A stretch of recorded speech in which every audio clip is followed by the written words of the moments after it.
Hey guys, welcome back to the channel. This is a story about what if neglected Naruto banished esdeath Akame gakill. Before I start, please support for more amazing content and do consider subscribing to my channel and share this video with your friends. This is written by Sirasaulty 1995, link in description and support writer. Let's start the video. Chapter 1. The Lone Miner. If I were to pick a theme song for this, it would be Right in 2 by Tool. Did you hear? 2 grunts from our unit were executed by General Buto yesterday. A patrolling guard said to his colleague. No shit. What for? Cowardice. Defection. Uniform violations, I shit you not. Then they both laughed. The dress code is our foundation of discipline and honor. It serves them right. The 2 passing guards walked by on the catwalk overlooking one of the many mine shafts that lead deep into the rocks that contained rich minerals. A figure could be seen in the cover of the dark and dirty mine shaft holding in a snort of disgust. He stepped out of the darkness, revealing himself to be a tall young man of 16 years of age who measured at 5'10" in height. The figure wore a dark gray hooded trench coat that went down to his knees and hid most of his body. He also wore durable black combat trousers and dark brown boots that had seen better days and were covered in dust and dirt. His face was obscured by red-tinted goggles with a black frame and a faded tattered burnt orange scarf covering the lower part of his face. In his hands was a handheld pneumatic mining drill that was connected to a power supply resting on his back, while the drill itself looked like a bulky rifle, but with the handle on the top and the trigger at the back of the drill located underneath the large cable connecting to it. Honor? He thought, there is no such thing. He thought bitterly. If anyone had thought of or mentioned anything about the world's definition of nobility and honor in today's world, then chances are that they will not live for very long. Times change and so do the people. Unfortunately, they evolved into the worst kind of people that humanity can achieve by itself. Namely, how humanity has fallen to its lowest by this one-man prime minister. Honest. This man was by far the most hated man in the entire region or the world for that matter. It is surprising on how a once prosperous empire had fallen due to this one man's lies, deception, backstabbing and schemes, all for a position of power, and the complete manipulation of an unsuspecting and naive child emperor who ascended the throne just so he can live a selfish, happy and carefree life for himself. The unsuspecting Emperor Makoto, who to be quite frank, was not fit for the throne as he was too trusting, which led him to be blinded by this man's lies and was horribly incapable of making his own decisions. His morality was wrapped around Honest's finger like a lost child, so he couldn't discern what was right and wrong. His word of law was severely diluted and his position, while he was unaware of it, was more like that of a figurehead, which led the prime minister, the ambassadors, the military, the police force and even the aristocrats to do whatever they want. After the previous prime minister's death and the ascension of Emperor Makoto, the whole empire plunged into a whirlpool of darkness and problems that kept going deeper and deeper, such as a deep economic recession and political corruption. Furthermore, public order was deteriorating rapidly. Poverty was rampant in many places. Slavery had become a widely popular practice for the nobles, but was also brutal for the slave workers to the point where many died from it. Crime rates had risen to catastrophic levels and the people were living in fear. Even the neighboring countries were not safe from the growing threat of the empire. Examples included the tribes, nomadic clans and the communities and regional vassal states that initiated uprisings towards the empire, but inevitably they were brutally put down. They were not spared from death or torture, as only the men were mostly tortured and killed savagely. The women were equally tortured as well, but mostly they were brutally raped until they broke, or both the men, women and children were sold into slavery. The hooded man in question himself is a slave who works in the biggest, dangerous and harshest mines in all of the empire. His home was located in the far west beyond the ocean. How did he get here, you ask? Well, the empire isn't the only place that is evil. If you go over there right now and ask anyone in the Fire Country which place is the best ninja village, then they would say Konohagakure hands down. However, anyone else outside of Hai no Kuni would object to that strongly, but no hidden village is perfect as they would claim it to be. 3 years ago, it all happened on that one fateful night where it was the day for the annual graduation exams. The exams itself was the gateway for future ninja hopefuls to pass through to begin their careers as loyal Konoha ninjas. Everybody present in the exams was ecstatic and full of pride, including the parents of said children, mostly the clans and the civilians. All were happy, but one boy, Naruto Uzumaki. Unfortunately, for the 3rd time he had failed his exam again. This time was his last chance to reach his dream to be the Hokage and earn the respect from every villager that scorned him, but what he didn't know was that the requirement for the use of a regular bunshin was just a small trickle of chakra, by his standards, that the Jutsu was ranked E, the lowest of the class of Jutsu for a reason. Even though the bunshin was practically useless out in the field, it was labeled as a requirement. That particular jutsu had been the bane of his existence, barring his way all because his reserves were abnormally high for a simple academy student and nobody had bothered to remedy it because they simply didn't care about him or they forgot. After sitting on a swing feeling utterly depressed that he had failed, his academy instructor came by to cheer him up and notified him that there was a secret exam that he could partake to pass as a ninja. While the whole thing was suspicious itself, Naruto took it anyway. The task was to sneak into the Hokage's office undetected and obtain the forbidden scroll from the office, which was a cinch for Naruto due to his pranking sprees throughout the village, which earned him more ire and hate from the civilians instead of respect and acknowledgement. Naruto could easily sneak through any part of the village like the T&I building, Anbu headquarters, and even the Hyuga clan's compound, undetected. So sneaking through the Hokage building would have been a breeze for him. It was too bad nobody appreciated his stealth skills or took any notice in him. After nabbing the forbidden scroll and knocking the Hokage unconscious or into a possible coma from the huge amount of blood loss with Naruto's very own newly formed secret Kinjutsu, the Warak no Jutsu. It was super effective, even more so when he used it against Iruka-sensei. After all that, Naruto arrived at the designated area where he was supposed to meet his instructor. However, he found out that he was 2 hours early, either that or Mizuki was really late. So deciding not to waste any time and sitting around, Naruto delved inside the scroll for a quick gander through it to learn a couple of jutsu. And lo and behold, the curse of the clone jutsu had still plagued him at this current time, or did it? It turns out that this was a more advanced BA class clone jutsu.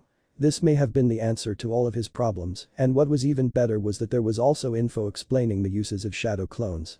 Apparently, they could transfer what they learned to the original, but not physical memory. However, the downside to it was that they were quite fragile. Naruto hummed at this information, but also grew interested by another piece of information that could help him buff up the power of the Kage Bunshin no Jutsu. It says in the scroll that the jutsu itself could in fact be buffed by transfusing them with some of the user's blood, like a few drops of it. This only works if the user has also learned the blood clone jutsu, which was an S-class forbidden technique and was also conveniently right next to the shadow clone variant. Naruto, ignoring the forbidden part about the jutsu, instantly dived into the scroll and trained furiously in order to learn and master both of the jutsu quickly. Every normal shinobi would have given up at this point, as it would have taken them years to do it, especially the S-class jutsu. However, Naruto wasn't normal. He was the opposite of normal. He had learned both of the jutsu at an abnormally fast rate and mastered them both just before the time limit expired. The shadow clone jutsu was by far the easiest to learn, but the blood clone jutsu was to be used with both blood and chakra, which made it exceptionally difficult to learn and master. The aim was to cut open a small wound anywhere on his body and to manipulate that blood into a form similar to his own body. The training itself was painful, but Naruto could live through the pain as he had suffered far worse during his childhood. Although, both his stamina and endurance to pain were not the only things keeping him going. His Uzumaki genes, along with a certain Bijuu sealed in his body, were in fact assisting him with a brief 2-hour training learning session immensely. After nearly 2 hours of storming through the jutsu, he had learned and mastered them in just under a 2-hour window. Naruto grinned in triumph over his success. Now he would definitely pass, so now all he had to do was wait for Mizuki. After a short wait of 2 minutes, he heard movements in the tree line. Thinking it was Mizuki, he decided to investigate, but what Naruto didn't know was that there were strings being pulled from behind the scenes by certain people in the council. Namely, 2 of the 3 elders and a large majority of the civilian council had gotten word that Naruto failed. The council smirked victoriously as they successfully sabotaged most of his graduation exam, but before they could plot a sinister attack that would have no doubt be foiled yet again, they made an agreement with an envoy from this empire across the ocean. The envoy had wished to gather orphans, but due to the Hokage, he couldn't gather orphans under the watchful eyes of the leader of the hidden village. So what he did next was to get in contact with the civilian council and the 2 elders and made them an offer they couldn't refuse. Since they could not gather orphans, so why not choose any person that would not be missed, like prisoners for example, and the answer they provided was the village's demon brat. The envoy accepted their proposition and didn't question as to why they immediately recommended this particular boy. So what happened next was Naruto being swarmed by Chunins, some Jonins and a few Anbu under the council's peril. Naruto panicked as he recognized their hostility, and before he could get into a fighting stance and defend himself, an ox mask Anbu had appeared behind him and slammed a cloth over his face, laced with ninja-grade chloroform that could knock a person out in seconds. Before Naruto fell limp, he heard them talking. "Hey. We could have had a quick beating session with the demon here," said a Chunin. "Don't bother, the sooner we get rid of him the better," and Anbu replied back to him. "Besides, from what we have heard about this empire, it's the best place for demons like him to be in." A random Jonin smirked to himself before Naruto fell into unconsciousness. A few days later he awoke by the motions of a rocking room and the sound of water crashing into the side of a ship. He then woke up to find himself locked up in a cell and chained to the wall. He remembered what had happened moments before and was outraged by the betrayal. He thrashed and shouted out in fury as he smashed his shackles and chains on the wall. The action only called the guards in, and they brought out their batons and started beating him across his body and face to get him to shut up, but Naruto defied them by simply glaring at them back, which only caused them to put more effort into their torture. After 10 minutes of brutal and constant beatings, Naruto laid on the wall limply as blood splattered across the walls and was trailing down his body as bruises formed in a lot of places that darkened his skin black, blue and purple. At that moment, the envoy decided to step in to inform Naruto of his fate. He was to be sold into slavery for any buyers that were interested in exotic types. Naruto's heart sank in despair. His dreams were slashed apart by the selfishness and prejudice hostilities that the council had for him and sold him to an empire located thousands of miles away across the ocean west of Hai no Kuni and the elemental nations. What hope that was left for Naruto was to assure himself that his Jiji would save him, but that hope was crushed when he was informed that he was knocked out for 5 days and they would reach one of the port towns of the empire shortly, and not once were they intercepted by Konohans along the way. This made Naruto realize that he had been abandoned by his own village. He wasn't an authorized shinobi as he had failed it previously, so that would still make him a civilian, and he was more or less hated by a vast majority of the village, including a majority of the shinobi forces. The Hokage, his Jiji, had failed in protecting him time and time again, as he could not control his own shinobi forces that went behind his back just to harm the Biju container out of petty revenge, spite, hatred, grief and fear.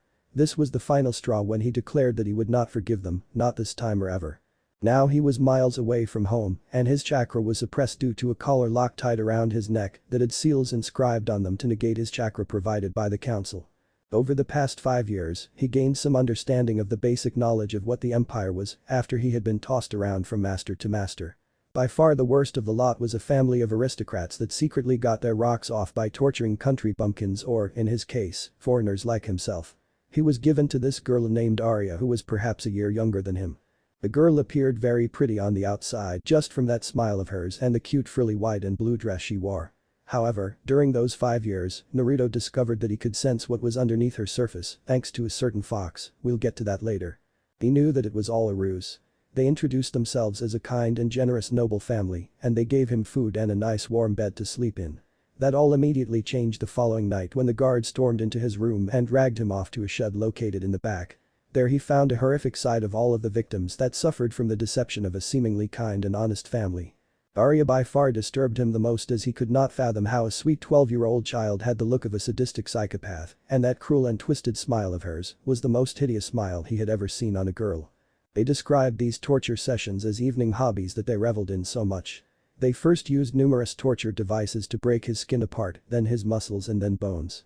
Then they used hot iron to burn holes into his torso before Arya's mother injected him with a vial filled with a contagion known as Labora disease. He didn't know what it was supposed to do to the victim because his body was immune to most if not all known diseases, and the other tortures didn't break him as he just simply healed and taunted them over and over again. After a whole month of seemingly endless torture, they gave up and sold him to another buyer who had an interest in him. This person was the reason why he was working in the mines in deplorable conditions.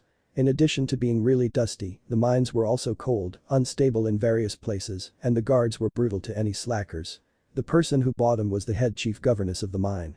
She stood at 5'10", and her body structure and muscles were exceptionally toned, taut and well-conditioned, not in the sense that they were overly done, but in a very good way, especially if this person was an aristocrat military training maybe.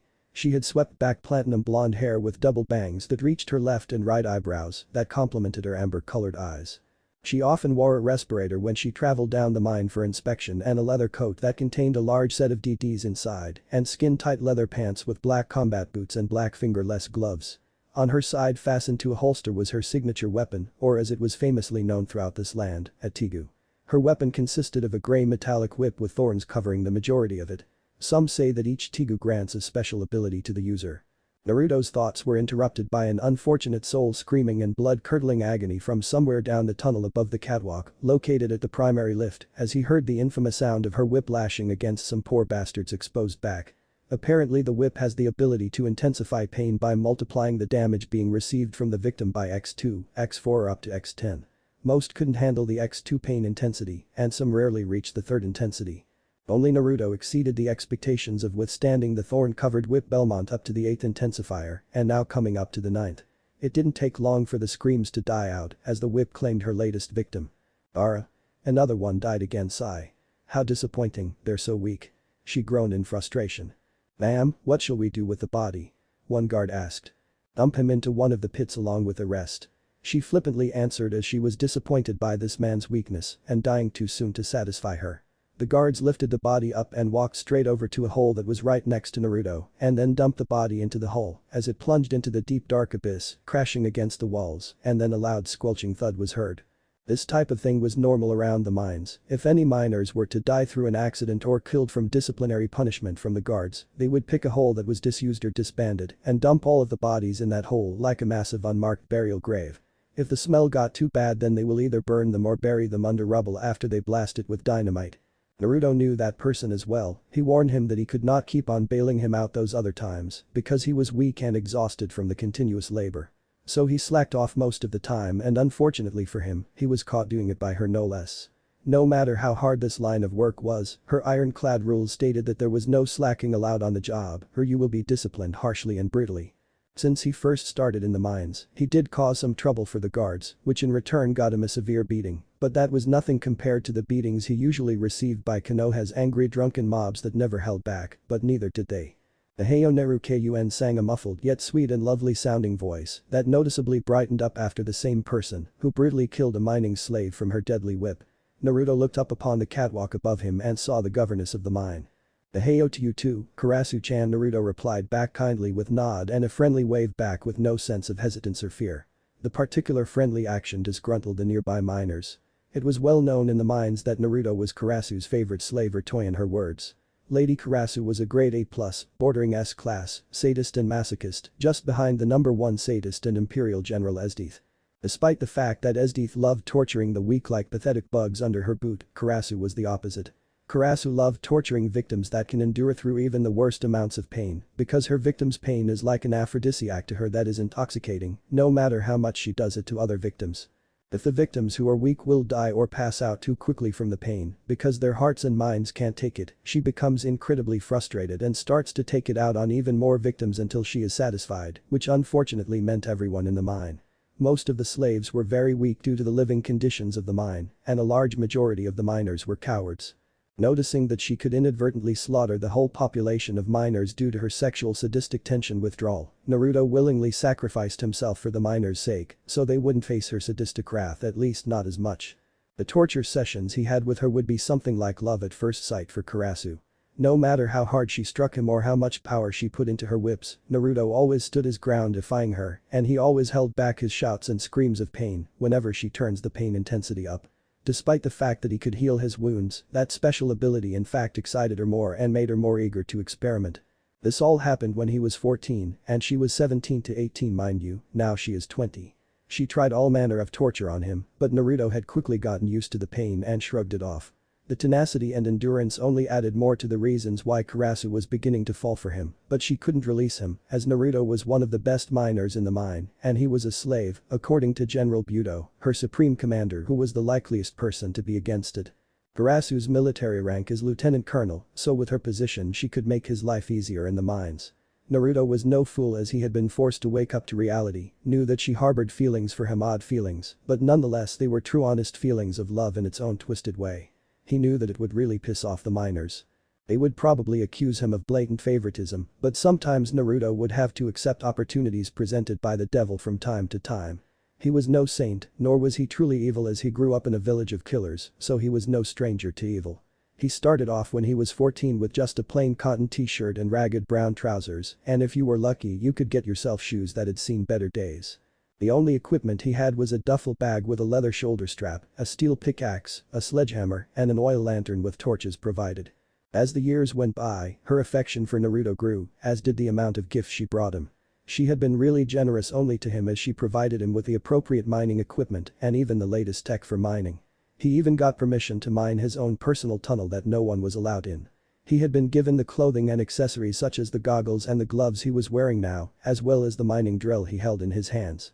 If Naruto had to be honest with himself, he felt touched at receiving such great gifts just a little, as he realized that if he accepted them, then it would make him a really selfish man in the eyes of the many minors.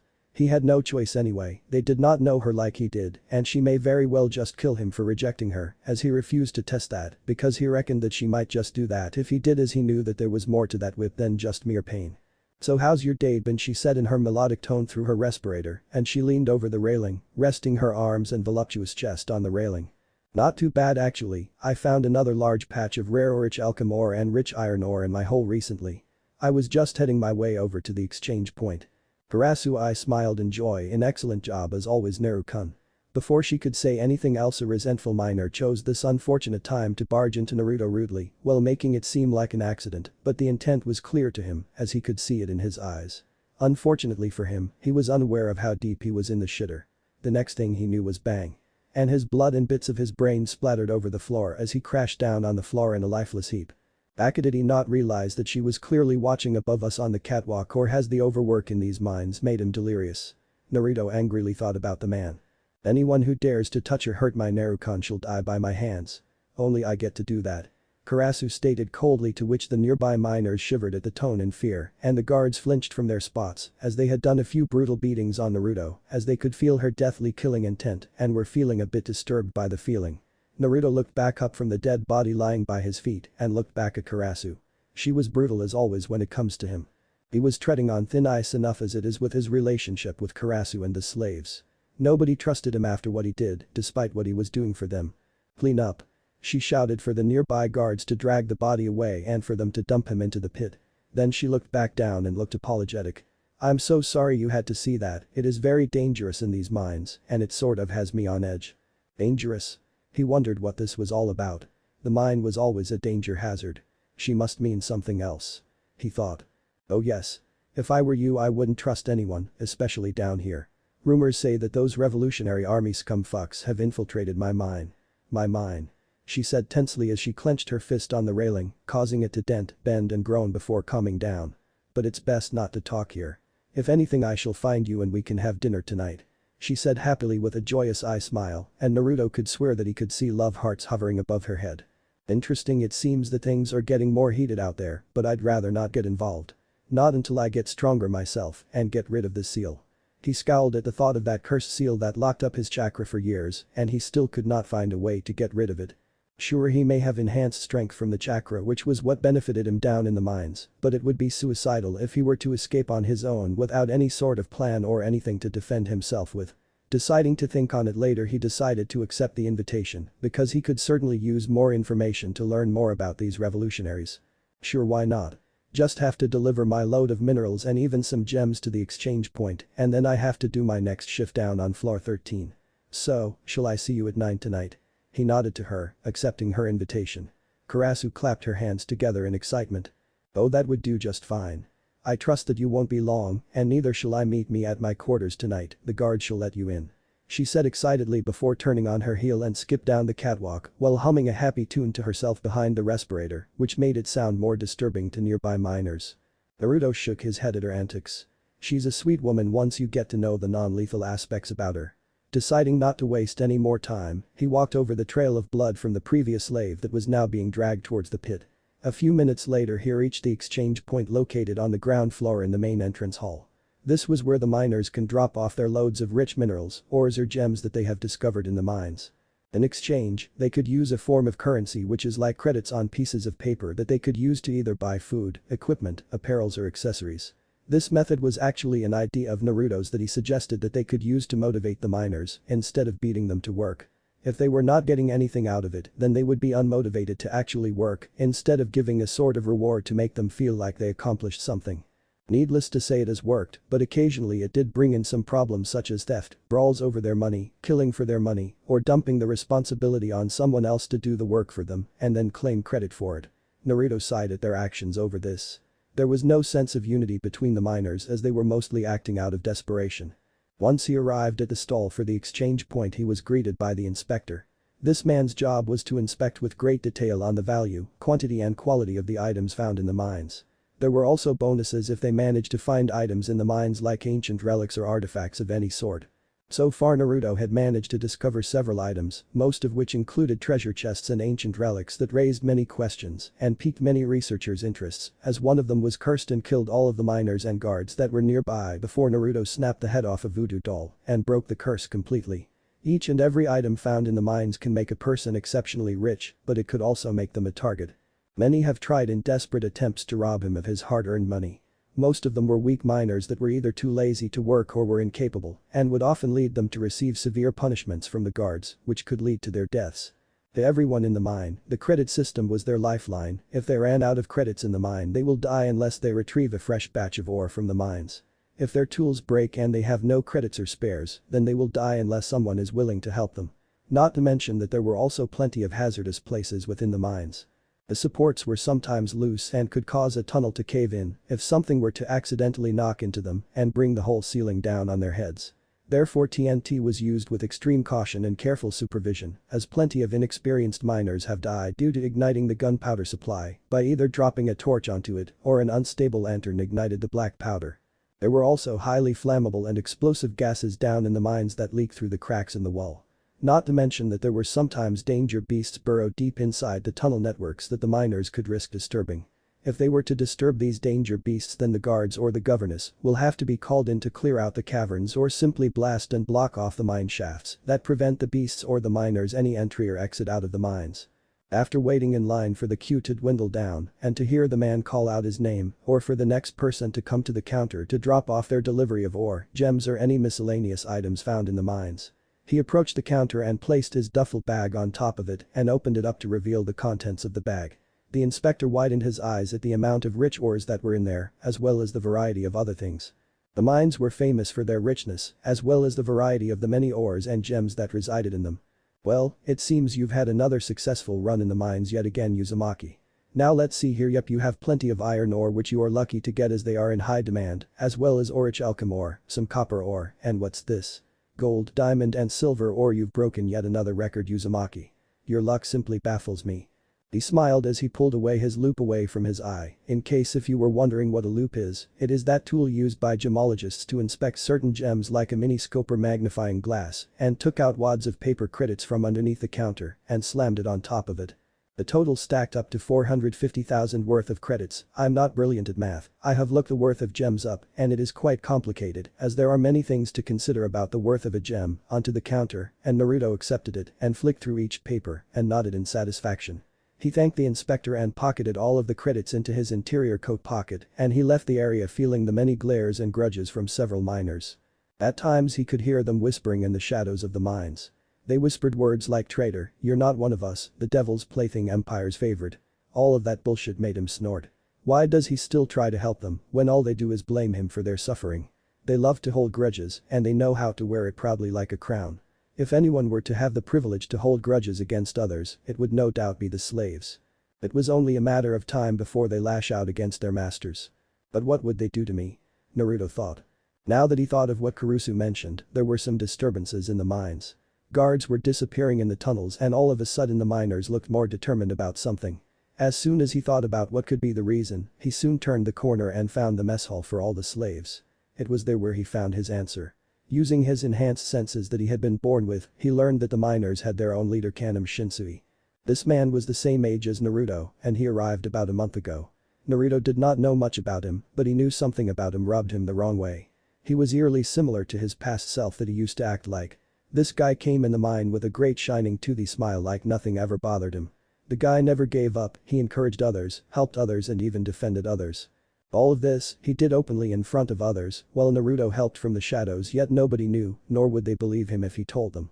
So he gave up trying to convince them and let them be. The man had light reddish hair that was spiky on the front, but his hair was tied up in a ponytail that trailed down to his lower neck. He had the standard uniform that freshman miners start out with, but only wore with a brown withered leather coat and brown fingerless gloves, along with the uniform. Kaname was conversing with several miners. Only this conversation sounded more like a strategy plan. They were planning to do something rash and Naruto thought it was best not to get involved. So he went on his way to work. That fool was too headstrong and would always charge into the thick of things. He knew he was a strong close-range fighter, but Naruto saw what these guards were packing. He had never seen these kinds of weapons back in the elemental nations, they were called guns. While they did look bulky and impractical for a ninja, he couldn't help but admit that it had potential to become a very powerful weapon that could rival most shinobi skills and weapons. He heard that the empire did use guns in its armies, but they were rather limited in some areas, as some generals preferred the traditional use of melee combat, as they think that using guns are for the weak. Why though? Why not capitalize on this weapon in favor of the melee weapons?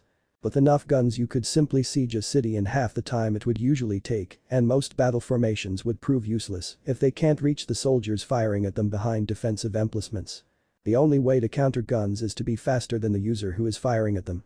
Naruto has seen the power of a gun firsthand, and the speed and power of it intrigued him. Only problem was that the user may not be an accurate or fast shooter, and some of the guns lacked something that would help the user's aim with the weapon, and some of the weapons looked a bit too bulky and impractical. Mostly the soldiers or guards would simply point at the target and spray them with full auto semi-auto gunfire and hope they would hit their target. Knowing the slaves, they would rush at their targets in desperate suicidal attempts to breach through their defenses. Naruto thought nothing of it for now and decided to go back to work. Naruto reached the main lift, and once he was inside the cage-like lift, he pressed the 12th floor button and went down into the deepest depths of the mine. He was on his own on the lift, and 2 minutes later he reached the 12th floor. This floor was officially the deepest area of the mine, known to everyone as the gas catacombs. This place was known to leak out explosive methane gas coming from the abundance of bituminous coal that was very common down here. Only the daring would come down, as one wrong move would spell their deaths. Also, it was essential that they own their own gas mask once they come down here.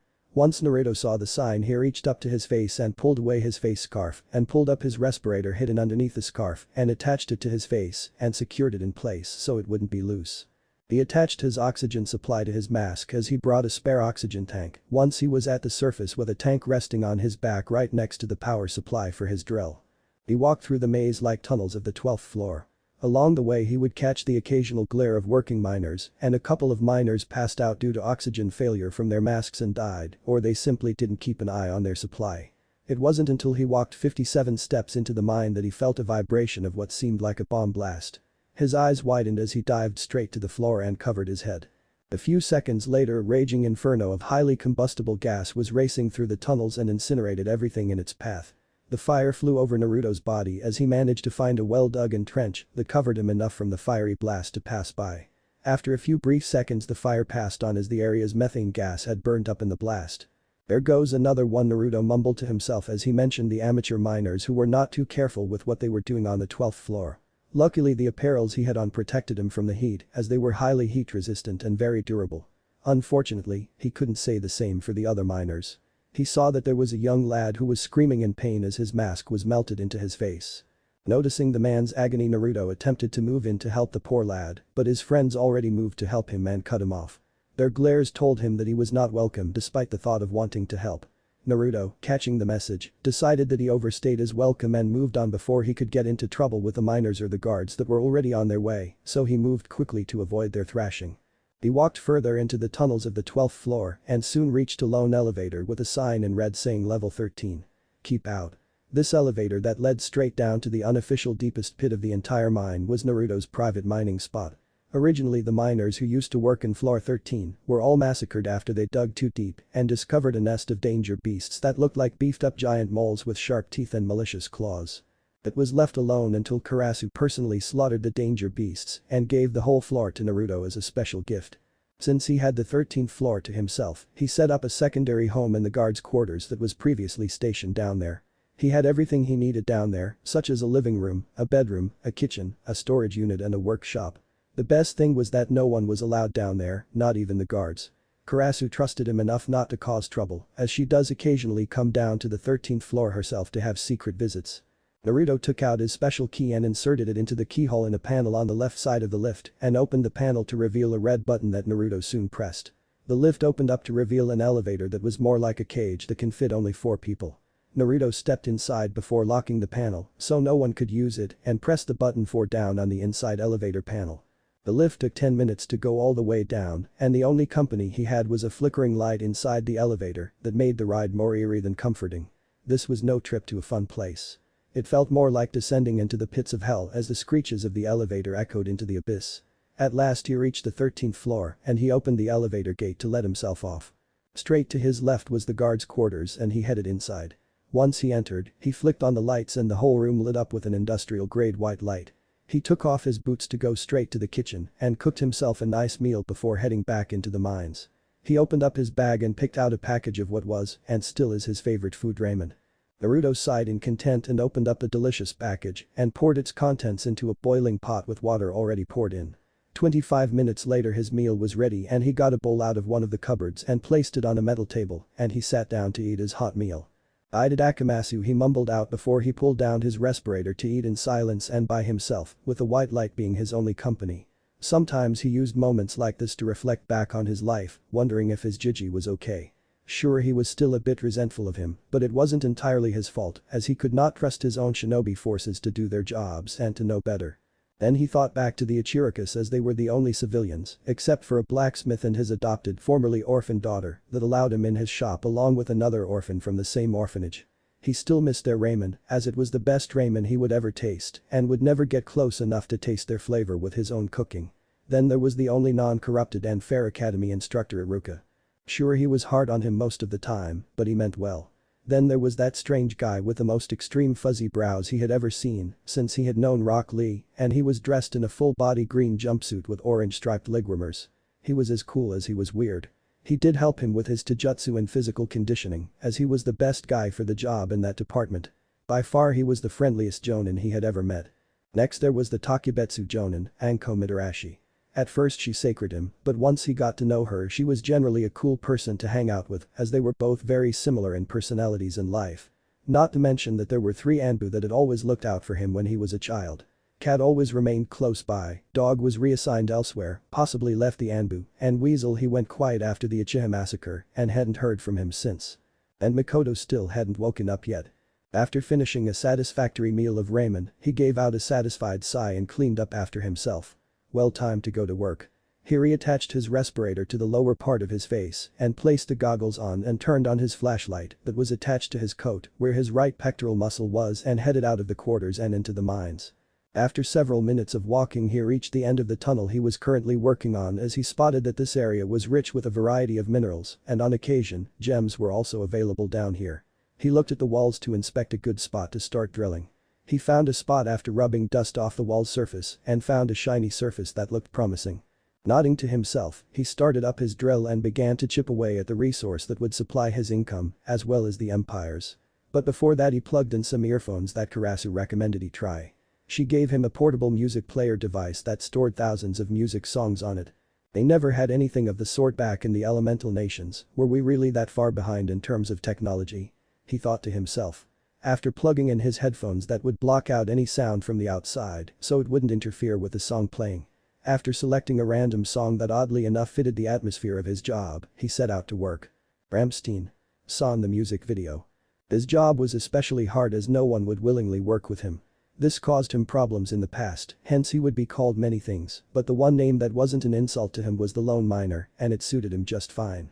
The work was very difficult to do by himself, but he always pulled through with his enhanced strength, godlike stamina and willpower made of steel.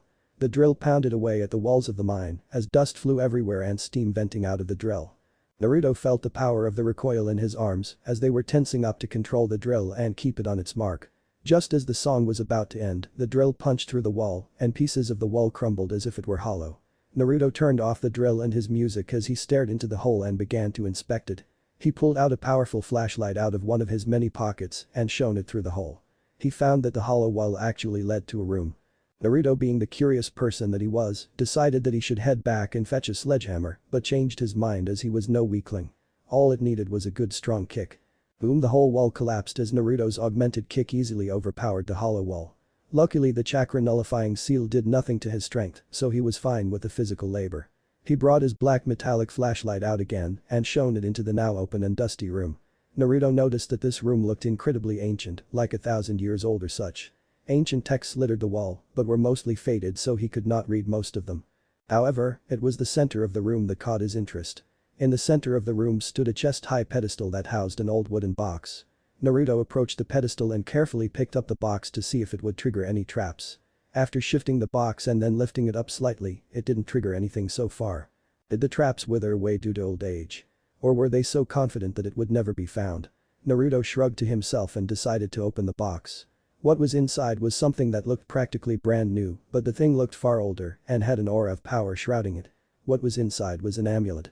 In the center of it was a pitch-black sphere that looked as if he were staring into the darkest depths of abyssal darkness, and surrounding the sphere were 3 metallic silver fins facing downwards and with a silver chain attached to the top of the amulet. Naruto thought that this looked very cool, but somewhere deep down, he felt a mysterious aura shrouding it, like it was calling for him. Naruto shook his head and decided to keep quiet about it for now and went back to work as this discovery was going to set him back a bit and he didn't want to be late for tonight. Deciding to keep his load of ores at a reasonable level so he wouldn't waste any more time in the mines, he set off for the exchange point to drop off his delivery and then afterwards head off to get changed and cleaned up. On the way he sensed that something was odd. The miners were very hushed up about something, and once he turned the corner and he spotted Akame and a group of miners that were his followers, and they were acting very suspicious. He spotted the body of an unconscious guard and he was without the keys on his belt as they were in Akame's hand. Akame was smirking and grinning victoriously at the act that he did. Naruto looked at the key that he had and noticed what keys they were. They were the keys that led to the main areas on the ground floor like the armory, barracks, dungeon cells, but most importantly the key to the main elevator that leads up to the ground floor entrance and outside of the mine. They were planning a breakout, a very badly planned one that was going to be a massacre if he caused a mass riot in the mines. As Naruto was observing them, 2 miners approached him from behind and were about to grab him only for Naruto to grab their hands and twist them and kick their legs to knock them to the ground and pin them both to the ground with their arms behind their backs. Unfortunately, this alerted the other miners and they quickly surrounded them. The miners looked very eager to attack him and just as Naruto was about to get into a stance, Akame suddenly rushed in between them. Matt, calm down everyone. But Akame, he's with them, I'm sure of it," said a random miner who hated Naruto's guts. "But he can help us get out, right?" Akame turned to Naruto with a smile. Naruto frowned behind his hood, goggles and respirator. Damn him, he thought. He must be one of the revolutionary spies Karasu was on about. He was instigating a rebellion in these mines and he forced him to act or he would not be going anywhere. "I practically know these mines like the back of my hand, even the surface for that matter," Naruto stated. "Yeah, because that she demon always allows you to the surface so you can fuck her in a nice clean bedroom while we are stuck down here in these cursed mines." A miner snarled. Naruto said nothing, he wouldn't deny the facts that Karasu was evil, but she was very kind to her precious person, namely himself. Unfortunately, the unintended selfishness had caused such a massive rift to open up between him and the miners that he was treated with hostility. Akame gave a look to his fellow miner and commanded him to shut up and smiled at the bit of information as he knew he was honest about it. "Really? That's awesome. With your help then we can tear down this mine for good and obtain our freedom," he said loudly and in obnoxious happiness that irked Naruto a bit. "Are you serious?" Naruto stared at him in disbelief. He cannot seriously be this stupid. He thought as he was certain that his planning was going to get him killed. "Nani?" He blinked. "Don't play around. These are people's lives we're talking about here that you are planning to sacrifice so you and many others can get of this fucking place. Do you even have a solid plan?" "Plan? All we need is the trust in each other to pull through this and fight our way out or die trying," he said with conviction. "That's utter bullshit, Akame. Every fight needs a plan and every plan has steps in obtaining it." Akame snorted, "Whatever man, I believe in my friends more than you will ever do with me." He openly sneered at Naruto. Naruto gritted his teeth in rage. He was going to get himself and many others killed. He may have inspired others to fight back, but for what? Many miners may not survive the breakout and if they did, what are the chances of them being hunted down and caught again? Would it really be worth it? So Akame and the group took Naruto with them as a guide of sorts. They proceeded through the long labyrinths of tunnels in the mines to avoid the patrolling guards. They then found themselves in a large clearing where they decided to stop and rest for a bit. Naruto himself was literally being kept on a short leash as he was kept under watch by these 2 miners that were beefed up with muscles and held very strong resentment for Naruto. Naruto said nothing and kept quiet, he was watching them conversing with each other. They looked as if they had no worries at all and acted like nothing bad was going to happen. What are these idiots doing? They should be keeping an eye out for Karasu's guards, or worse. Naruto discreetly took out his wristwatch and saw the time and his eyes widened in alarm behind his goggles. Shit. It's well past the time I agreed to meet up with Karasu. Fuck. Now she's going to be looking for me with her own special forces unit that she's in charge of. I have to warn them. Kanem just as he was about to shout out Kanem's name, he was smacked on the back of his head by the two men watching him and ordered him to shut up, but in the cover of the shadows, the lieutenant's eyes of Karasu's elite special forces widened and gave out the order for the Spec Ops unit, and they immediately made their move and engaged them. They opened fire with their own assault rifles and SMGs that slaughtered the miners. Blood splattered everywhere as bullets punched their way through their unprotected skin and apparels. Naruto hid behind the two burly men that hit him earlier and used their bodies as cover. He tried to peek over their bodies only for a bullet to hit the body and have blood splashed on his face. Not once did he fight back, he could have, but he could sense her coming his way. After less than 2 minutes of the non-stop, one-sided killing spree of helpless and outmatched rebel miners, over 30 miners were left dead. The Spec Ops unit left the cover of the shadows and were revealed to be wearing pitch-black jumpsuits with black flak jackets and elbow, knee and shin pads, along with black face masks and black goggles. In their hands were lighter versions of the weapons that the guards were holding. They rounded up the survivors, which happened to be only 3, and one of them was Naruto, and the others was some random miner he had never seen before, and the other that was glaring bloody daggers at him, as if he suspected that they were here for Naruto. Naruto and the others were ordered to lay on the ground next to each other, with his hands behind his head. Naruto took a quick glance around and noticed that in the room of corpses, Kanem wasn't with them. He somehow slipped away when the battle began, and that made Naruto even more furious with him as he just proved his point. "You fucking traitor, you lead them to us." The third man was spitting curses at him in a fit of fury, and before he could break out of the elite soldier's grip, he was put down with a single brutal headshot. Naruto just laid on the ground unmoving and feeling indifferent about everything. He felt tired about this, sick of it even. Why does he even bother with this? Why does he always try and gain their trust when all he gets is put down and treated as if he was the villain?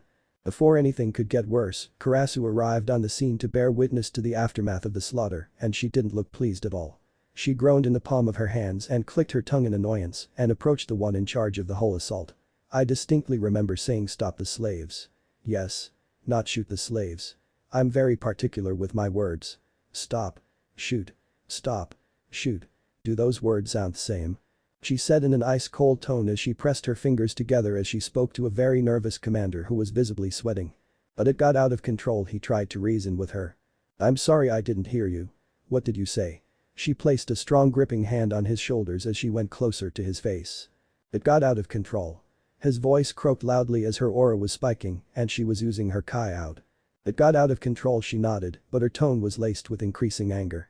"I hate it when things get out of control," she said before pulling out a small knife out of a sheath attached to her wrist and pulled the officer down to the floor effortlessly.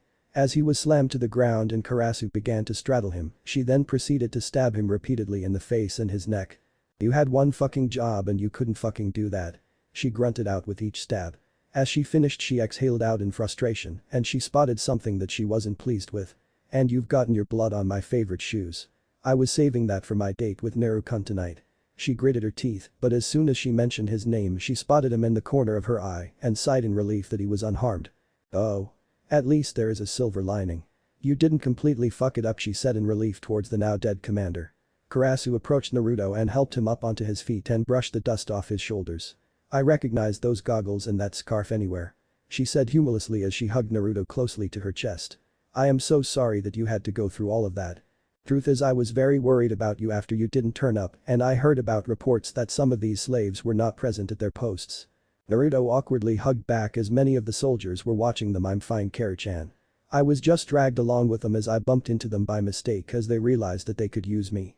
Naruto comforted Karasu as he rubbed her back gently. Karasu clenched her fists tightly in seething anger. "Those bastards dare use you as a tool for their own gain, unforgivable. I will round them up, tear out every skin, muscle and bone from their bodies, will I keep them alive and refuse them a quick death," she growled. "Kara-chan, I'm fine. They didn't hurt me that much." "Nani?" she screamed with a mix of shock and anger. She then proceeded to fuss about the bruise on the back of his head. She demanded to know who was responsible and Naruto pointed to the two burly men that were already dead. Karasu grabbed a nearby soldier's assault rifle that was fully loaded and discharged the whole magazine of every round into their bodies and reloaded several times as they exploded in blood and gore. After the rifle was partially melted and she demanded for another magazine from the other soldiers, they told her they were out of ammo. She then threw the rifle at them and hit one of them on the skull. She breathed in through her nose deeply through the respirator and was making heavy breathing noises in order to calm down. "I'm fine, just need that to twitch." "Calm down." She tried in vain to calm down. "About that date." Naruto voiced out and instantly Karasu calmed down and jumped up in Naruto's face. Ooh oh. I almost forgot about that. Well, let's not waste any more time. She said enthusiastically before dragging Naruto up to her personal quarters. Just before she could, she saw the only survivor besides Naruto. Who is that? Not sure. I've never seen him before. Oh well, he can come join us. Oh, and you have to put this on, she said, before pulling out a rough sack the size of a human head. Why? Naruto questioned her request. It's surprise, she sang out. Why does it smell of blue? It's fine, she sang before slamming the bag around his head and wrapped a thin piece of orange rope around his neck and tied it into a neat bow tie, almost choking Naruto as he and the other stranger were dragged off to Karasu's private personal quarters in the central watchtower. As Naruto was pushed around and the only thing he could see were shadowy apparitions through the bag. He was shoved into a comfortable seat and pushed towards the table. Okay, is everything set? Do we have everything? Good, oh it's perfect Naruto, you are so going to love Thigh, well go on, take the bloody bag off his head. She shouted to the guards, who proceeded to untie the knotted rope and removed the bag off of his head as Naruto squinted as the light assaulted his eyes, allowing him to adjust to his surroundings. Again, I am so sorry for what happened to you earlier. So to make it up to you, I prepared this. She presented a whole table filled with food.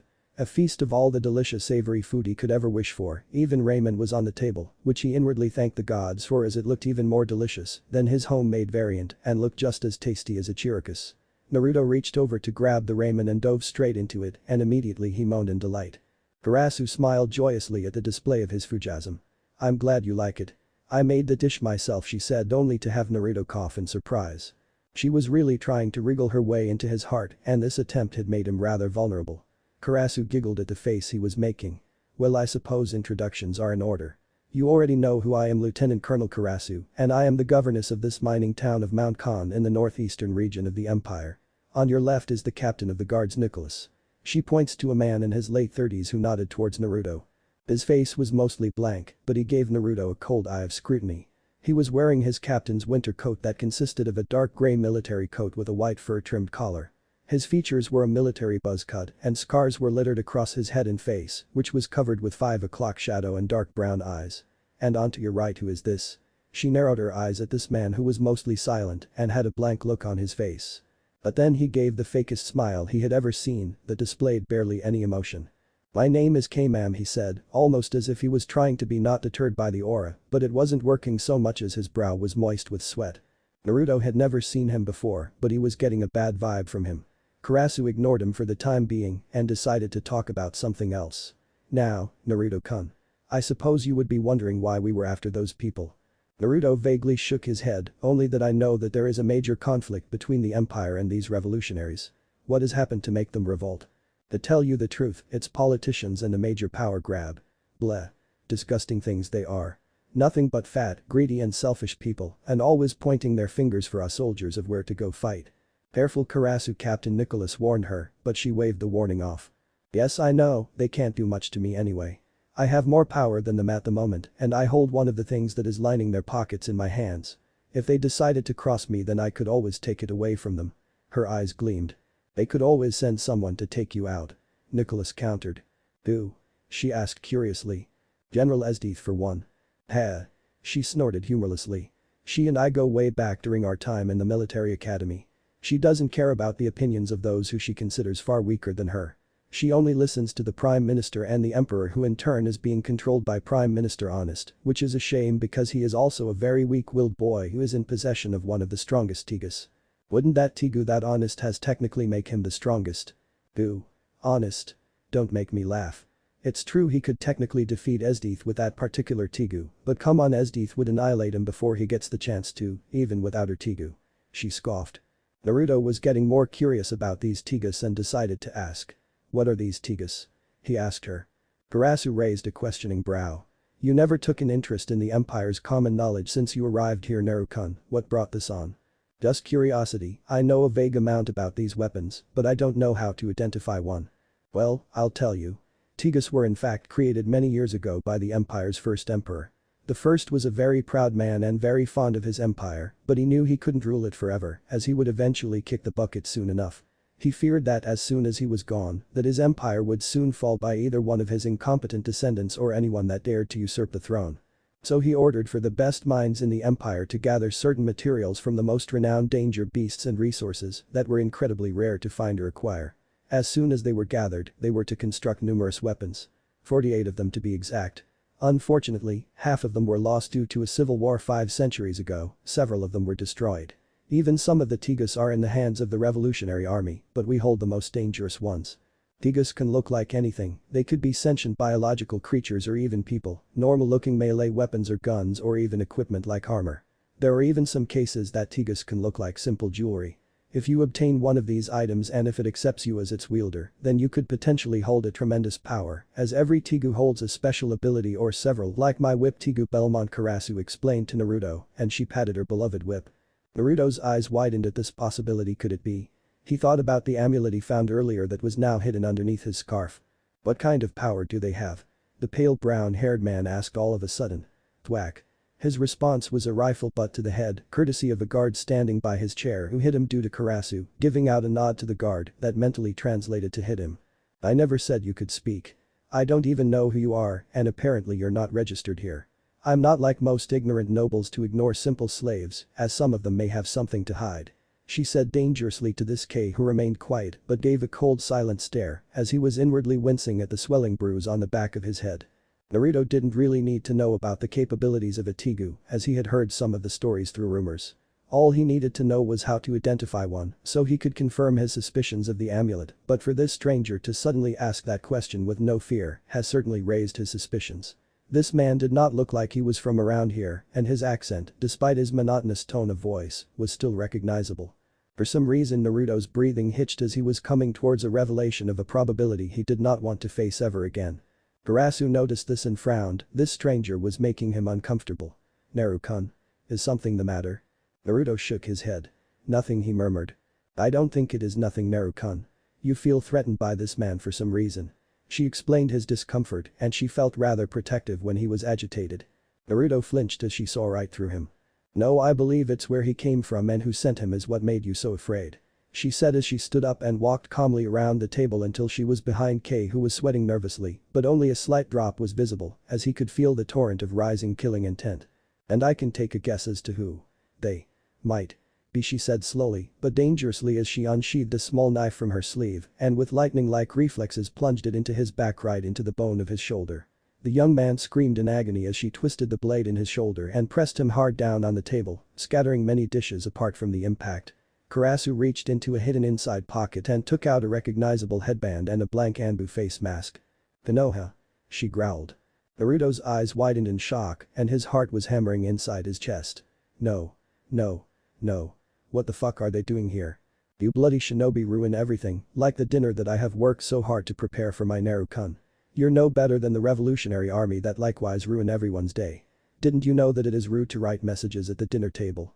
She said, indicating a rolled-up scroll still held tightly in his hand. Now let's see what you've wrote down. She said as she tried to get the scroll off of a very stubborn shinobi spy. Let go of the scroll. She said as she hit his hand after each word was said. The spy finally released the scroll, and Karasu picked the scroll up and read the message that was written out to relay it onto someone else, via whatever means that shinobi use, an animal perhaps. Now let's see here. I'm with Naruto Uzumaki.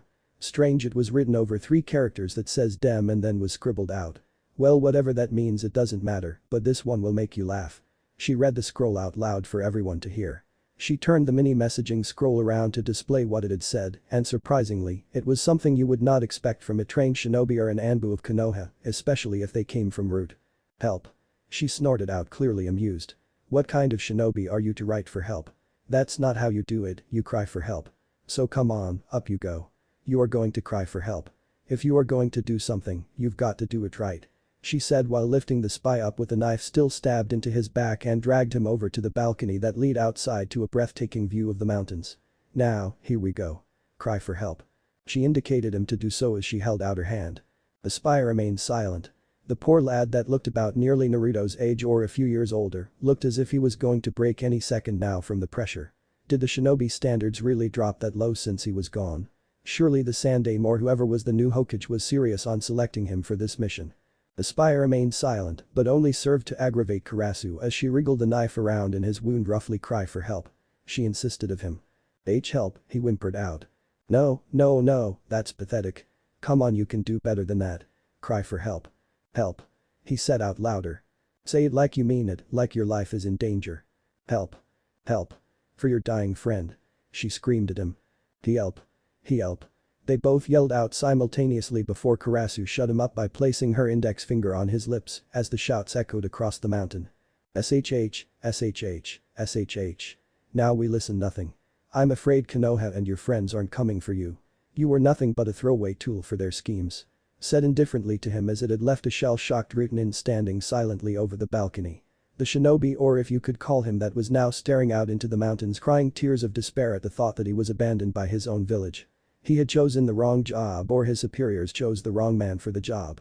Anzo-sama, why? He thought about the head of Root.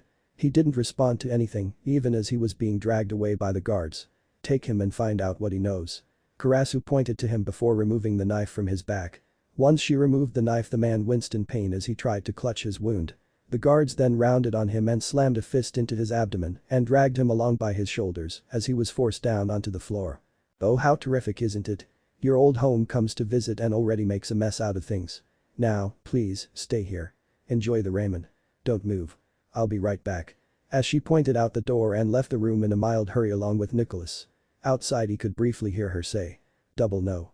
Triple the guards. We are on lockdown. We've got rats to flush out. And now Naruto was left on his own with his thoughts that were plaguing his mind. Konoha here? Was his primary thought. Could he really go back? No, nothing has changed. It never will. He scowled as he recalled that writing error he made where he scribbled out a syllable for demon. Of course nothing has changed about their views, I wouldn't trust anyone. Were the words he remembered Karasu saying. Who can he trust? Karasu seems to be the only one who he can rely on, but she is persistent that way. But why was Konoha so adamant on retrieving him? What were their motives? Hey, the Konoha spy was not having a good day. He was once one of the legendary spies of the legendary San Jiraiya. Now he was no more but a disgraced spy who was said to have leaked valuable and vital information outside of Konoha on orders of the civilian council as he was on their contract in peril. He, along with a company of 125 Anburu that were sent to infiltrate the empire, locate the demon brat and then extract him out and back to Konoha. After following many leads, he finally managed to track him down to this mine. He infiltrated the mine in order to get close to him, but he was unprepared for the brutality of the mines and the guards, so he had difficulty in approaching him. Now the man was staring at the governess of the mine, and she was smirking savagely like that snake whore in T&I when she is presented with a fresh batch of new victims to play with. The spy was bleeding from his face and his bare chest as he was repeatedly whipped. K had never felt so much pain in his career or his life during the Third Shinobi War. Now, are you going to talk? She asked nicely of him. FFF fuck you. He wheezed out. Oh come now. We've got all day. Just spit the bloody name out. She insisted by pressing a finger onto an open wound that made him grit his teeth together in agony. I can't say his name. He said, worried about what would happen to him if he revealed any information about his master and the council.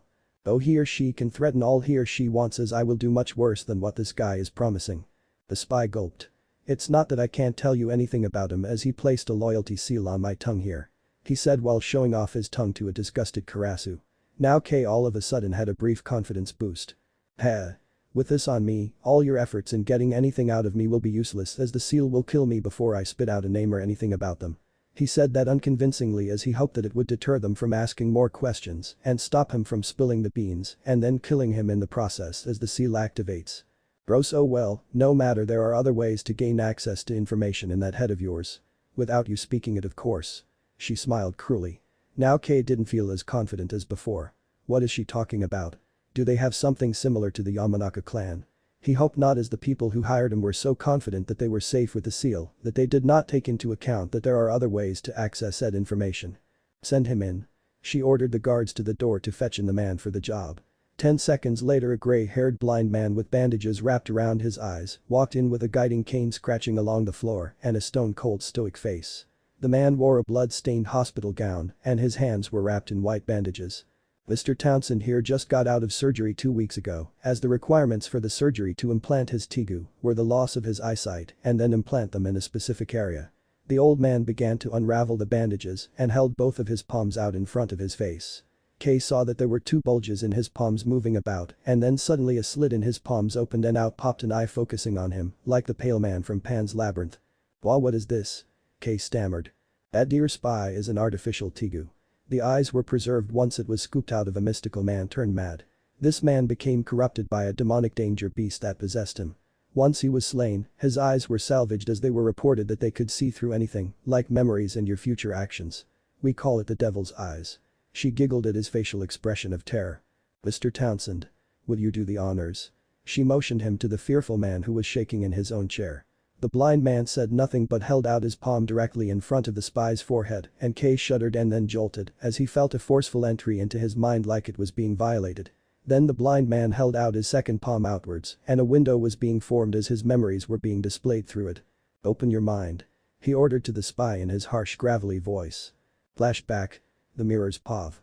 The scene played the location in some sort of dark location where some powerful leaders were sitting around a dark and shady room where only the light would shine upon these influential leaders. The memories displayed the Konoha Council chambers a few years back.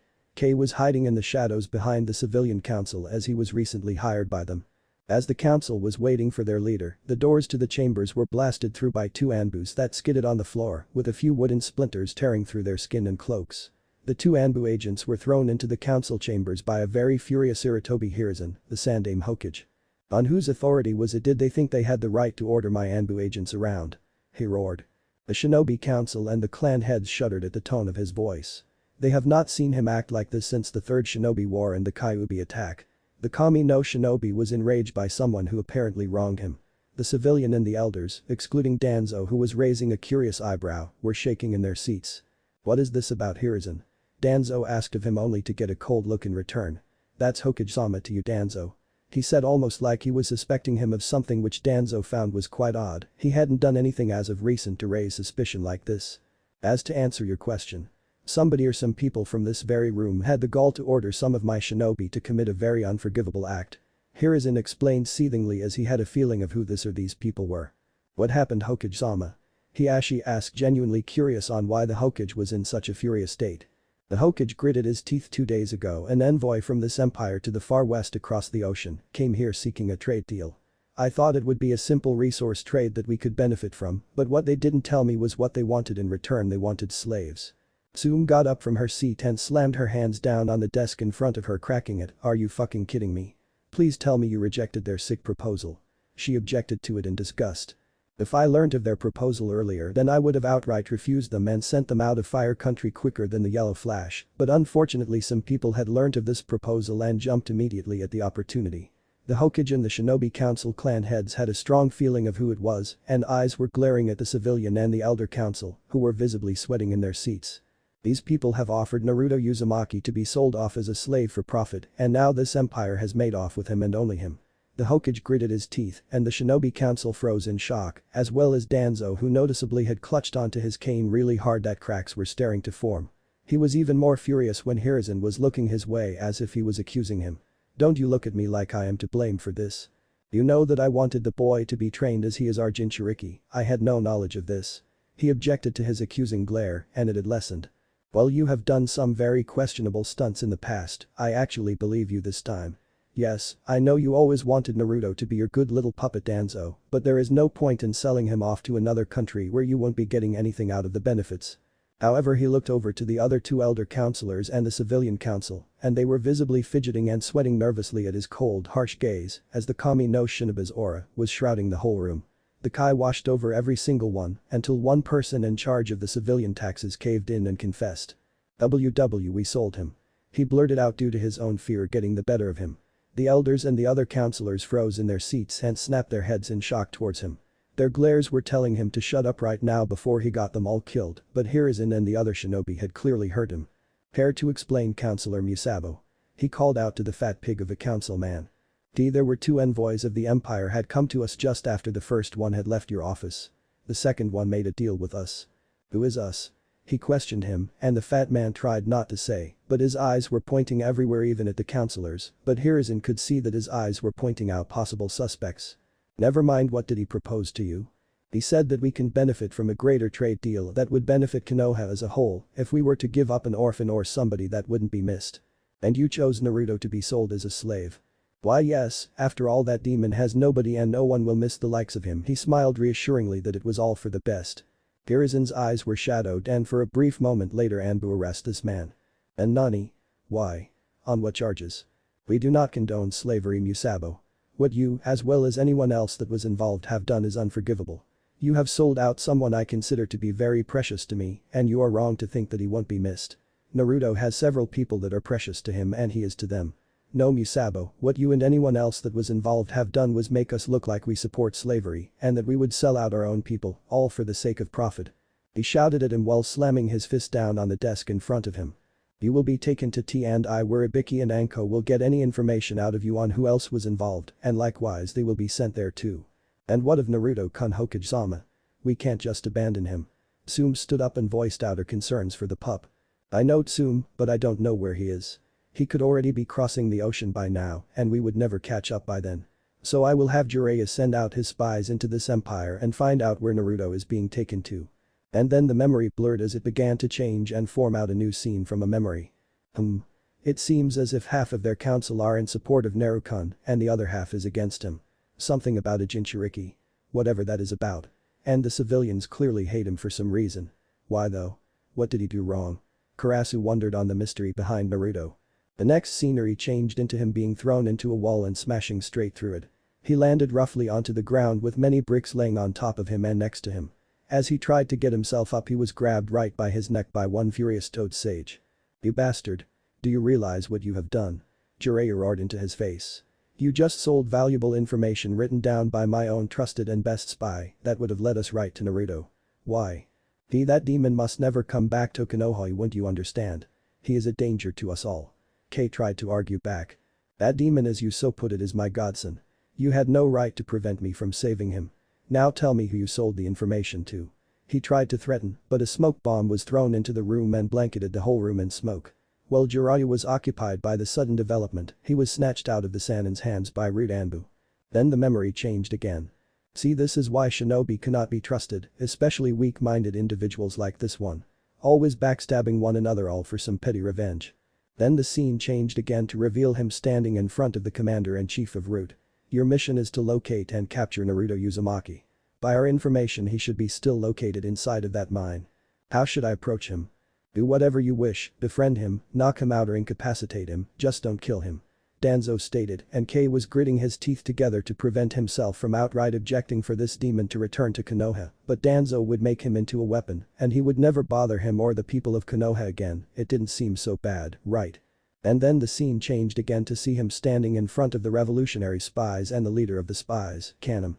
Remember, the plan for attack starts at midnight. Kanam informed Kei. Just remember our deal. You bring us Naruto Uzumaki and we will help you gain your freedom. Sure thing. And what about you guys? We have our men stationed around the mine and we have this place surrounded and inside the mines and every important structure. Kei explained every part of the plan to Kanam and he in return explained their parts of the plan in case things didn't go their way. Remember Kei, if this does not go to plan then consider Naruto dead. I'm sure the miners will be glad to finish him off. Kanam smirked to himself. We won't, and if you do go against our deal then we'll consider you and the rest of this mine to be wiped out, he threatened. That's if you don't go against us first. And then the memories stopped there by a furious Karasu. Cut back to the present. Karasu flipped table over in a fit of rage. Those cowards dare to threaten my Naruto-kun. Nicholas. Get every guard in my forces to prepare for battle. This is war. And what about Naruto, Karasu? Ah. Naruto. She froze in the spot as she remembered that she had left him alone and that he could be in danger as the miners were going to be a threat to him. She quickly ran out of the interrogation room and back to the dining room. As soon as she arrived back at the dining room, she found the room to be empty and all of the ramen and a majority of the food and drink were gone.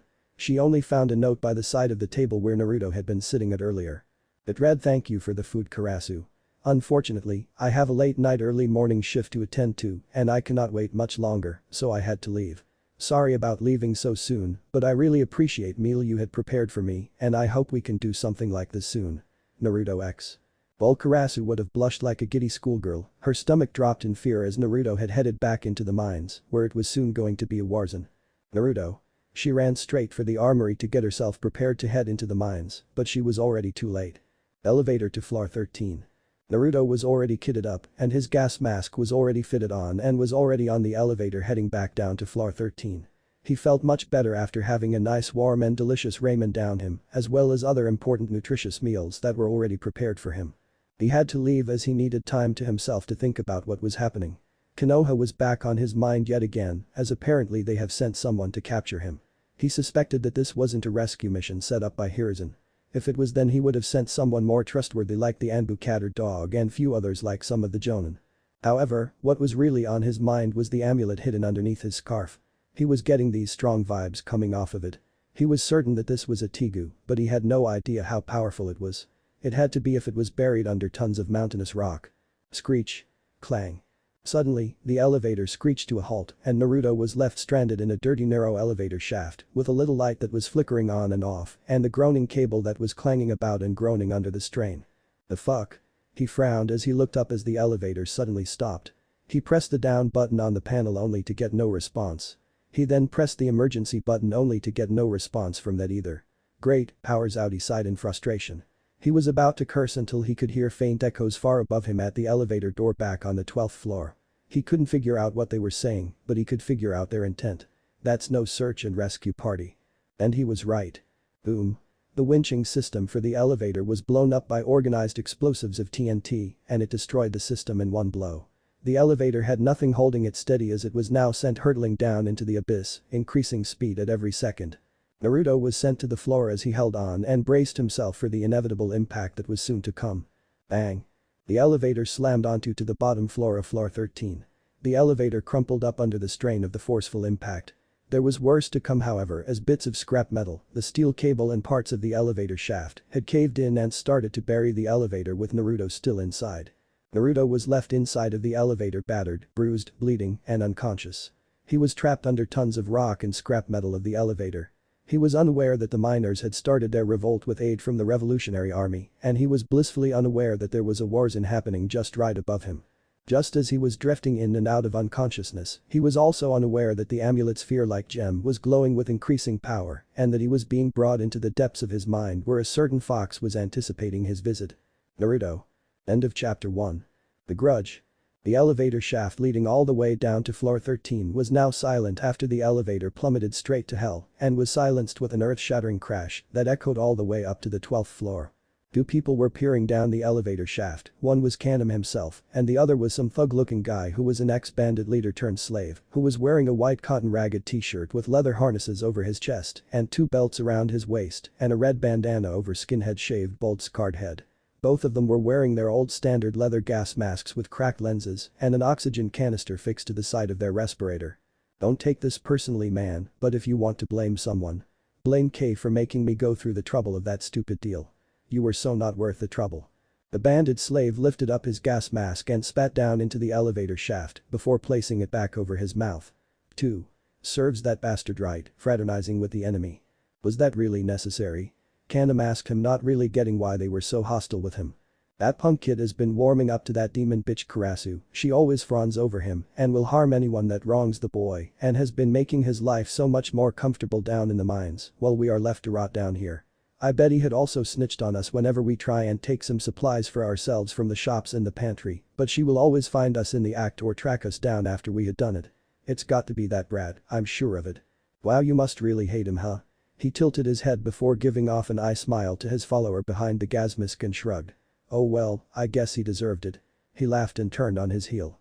Now, since our first attempt didn't go so well due to some fucking ninjas costing me my fellow miners' lives, and I barely escaped with my own all for the sake of some demon as they called him for some odd reason, we will go with plan B. What about their threat about wiping out everyone in the mine? Another miner asked.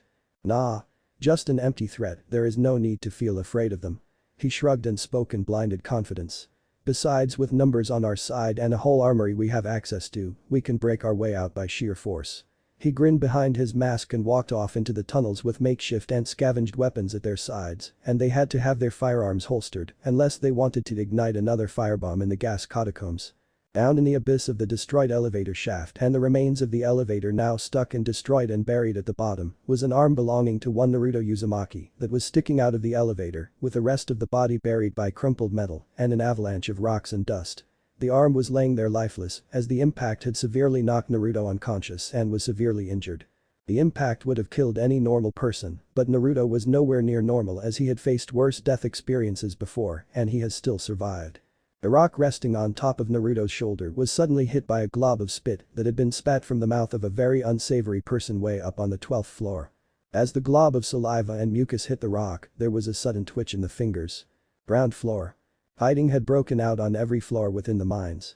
Everywhere you looked, it was just a bloody melee and a brutal gunfight massacre.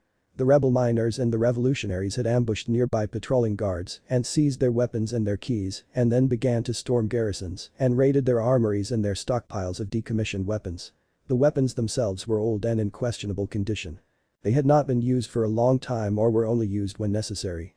Some guns and other weaponry they acquired looked like they belonged in a museum as they were not in use anymore by the military.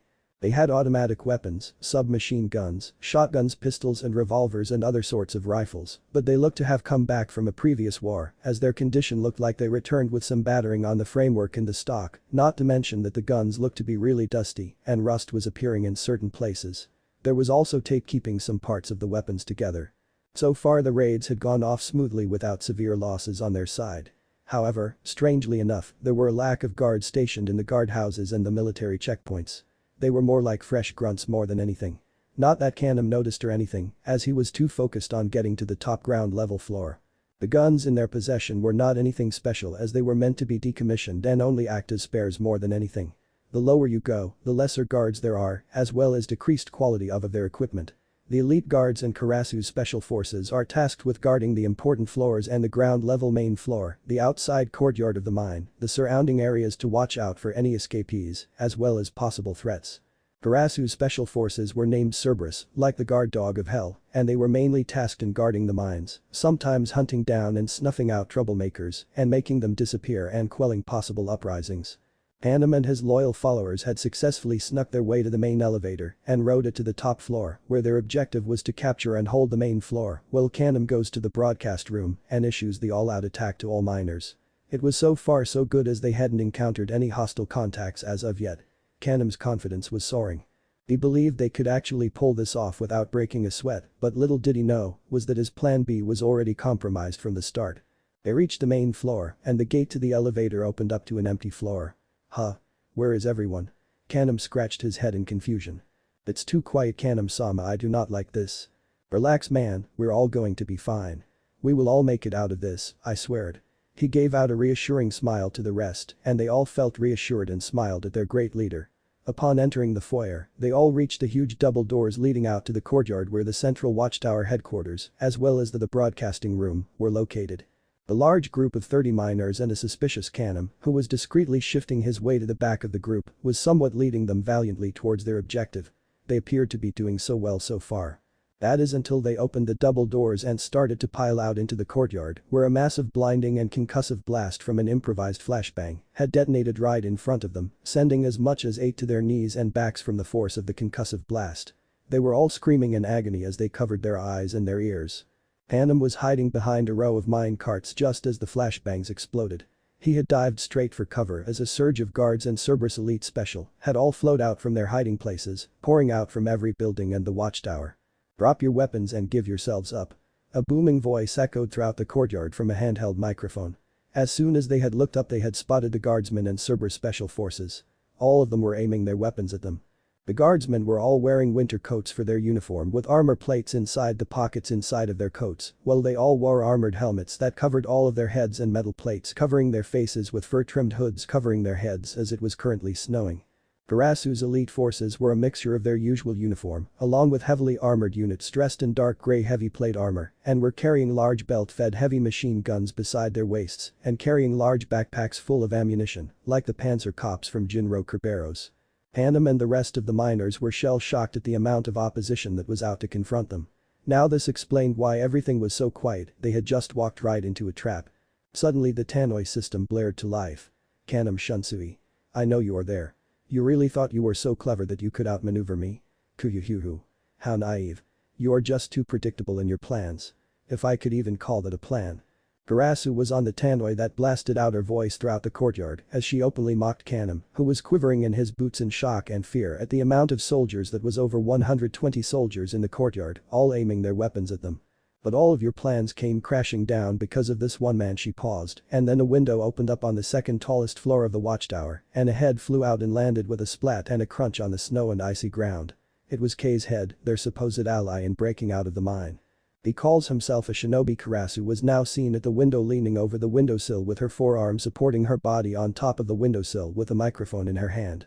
Yet we broke him in less than 12 minutes. Now he has told me some interesting things about you that has come to my attention.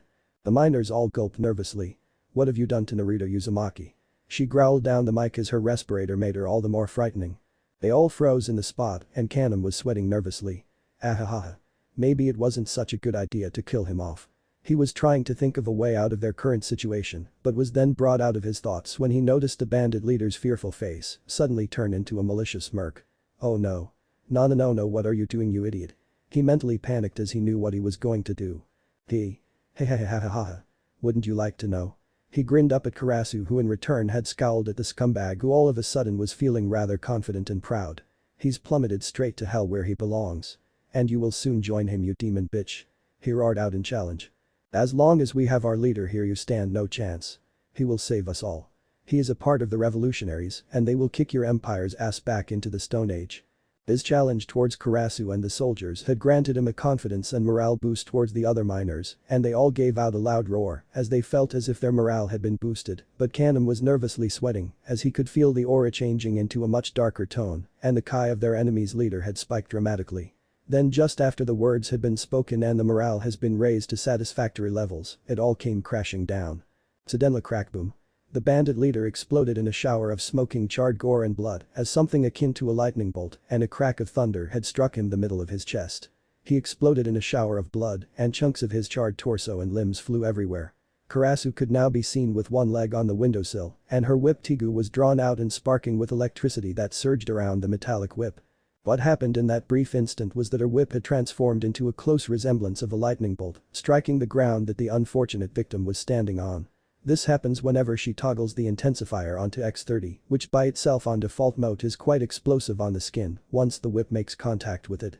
There are also several other features on the whip that can be toggled like Raiden mode that have their own specialities and perks.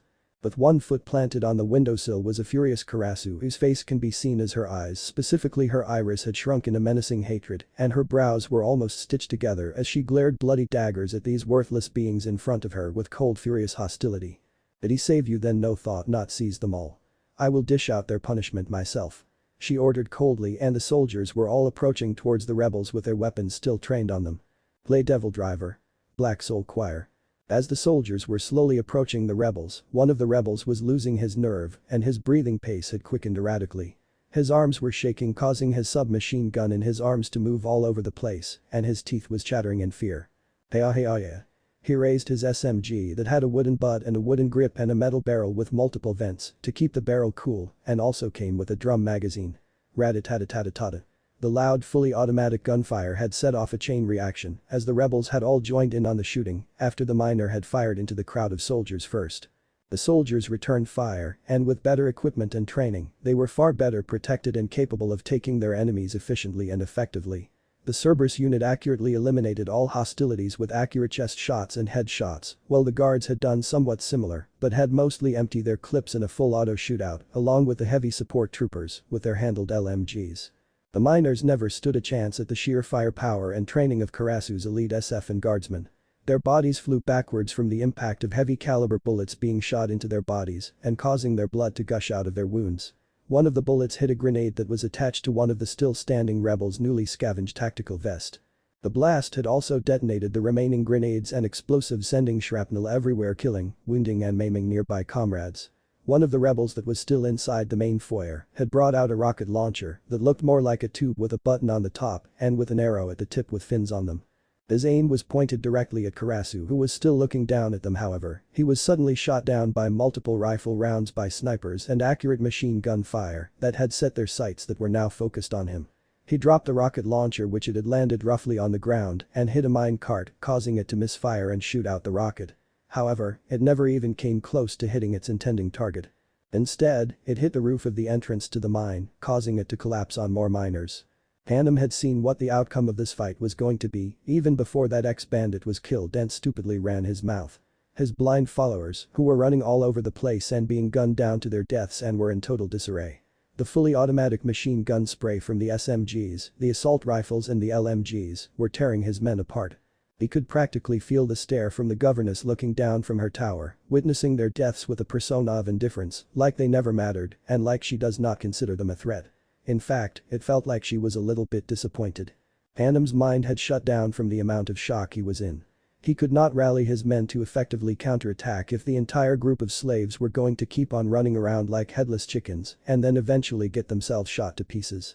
Adam was stuck as his objective was right there, but he could not reach the broadcasting room as the way was blocked. He needed to give out the message through the tannoy system for the miners to start their revolt. However, before he could come up with a strategy to carry out his plan, someone had already beaten him to it. People, miners and slaves, you have worked so hard in these mines.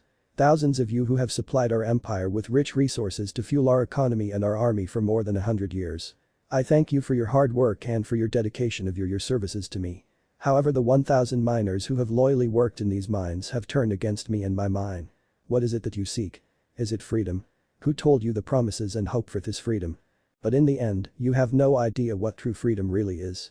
The 1,000 miners in this mine have turned their backs on this mine and have rallied to the sweet words and languished under the name and the banner of this man Kanam Shunsui, who to all of you is believed to be your shining example of justice, hope and your key to freedom.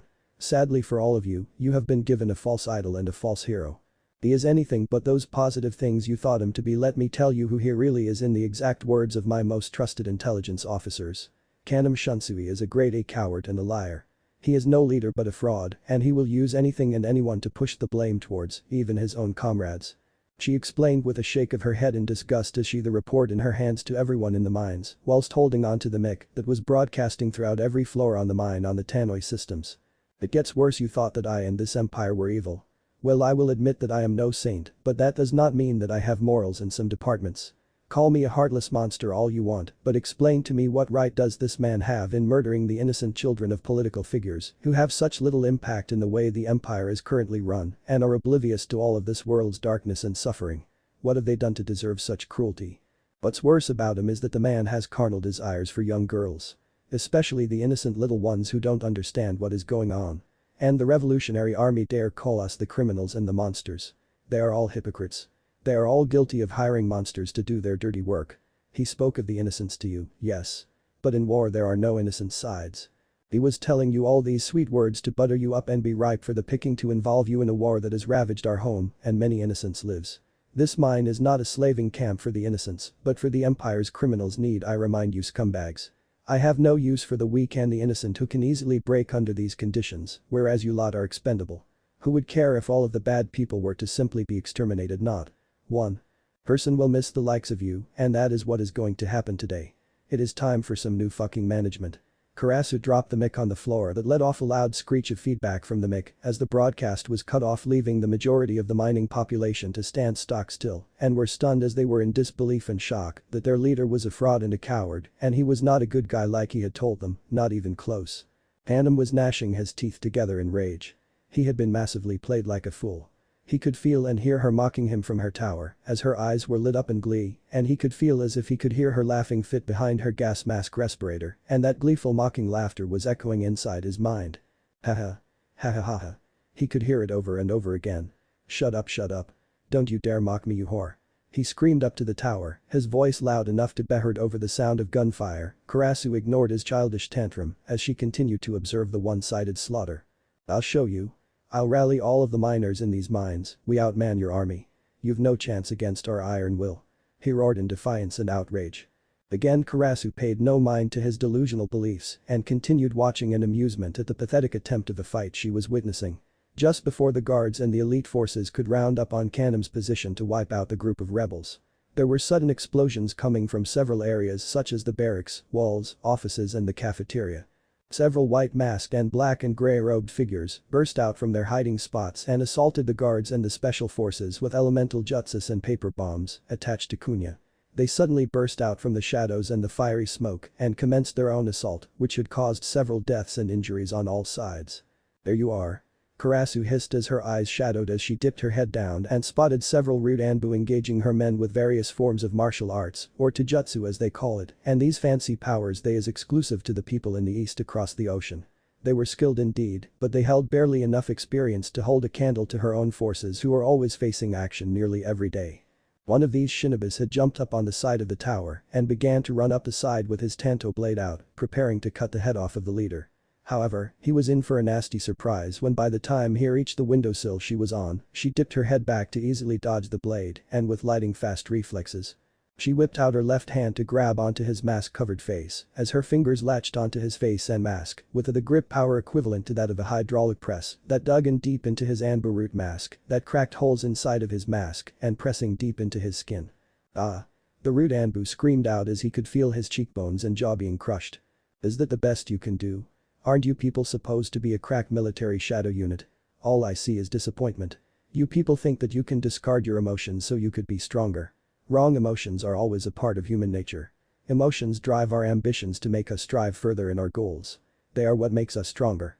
You people have nothing to fight for but a power-hungry fool that will throw away the lives of those who are loyal to him and end those lives that are against him. All for the sake for his own emotions that fuel his desires for conquest. He may preach about emotions will make you weak, but he is only deluding and making a hypocrite of himself. Danzo is a very emotional man, after all. How the hell would you know something like that? The rude Anbu grunted out while she increased the tightness in her grip. Your friend K has enlightened me about your village. What a disgusting place that you live in, although you are not far off on the rotten scale with the empires, but keep trying, you'll get there. She giggled. The Anbu then whipped out a kunai from his sleeve and attempted to stab her arm, only for the blade to be slapped out of his hand with her other hand.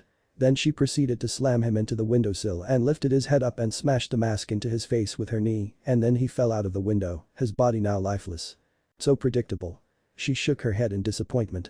She then witnessed the battle ascending into chaos as the rude Anbu were slaughtering the miners, but in return were being shot to hell by her soldiers, who were also taking casualties by the shinobis and some lucky miners. The shinobi were fast and somewhat agile for some, but they were highly vulnerable in the open by incoming gunfire.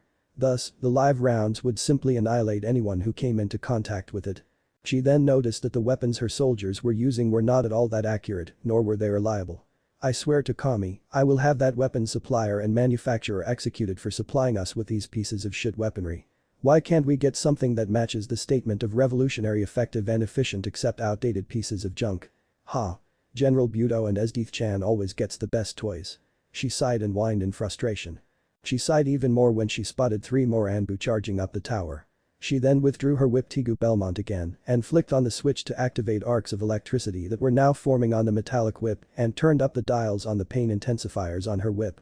The lightning-coated whip was surging in hundreds of thousands if not millions of voltages of highly condensed electricity. She then walked over to the windowsill and dropped down below to meet face to face with her trench coat fluttered in the air, showing her form-fitting leather trousers as well as her bright platinum blonde hair. All 3 of the shinobi went through the hand signs to prepare for a Kaiten jutsu.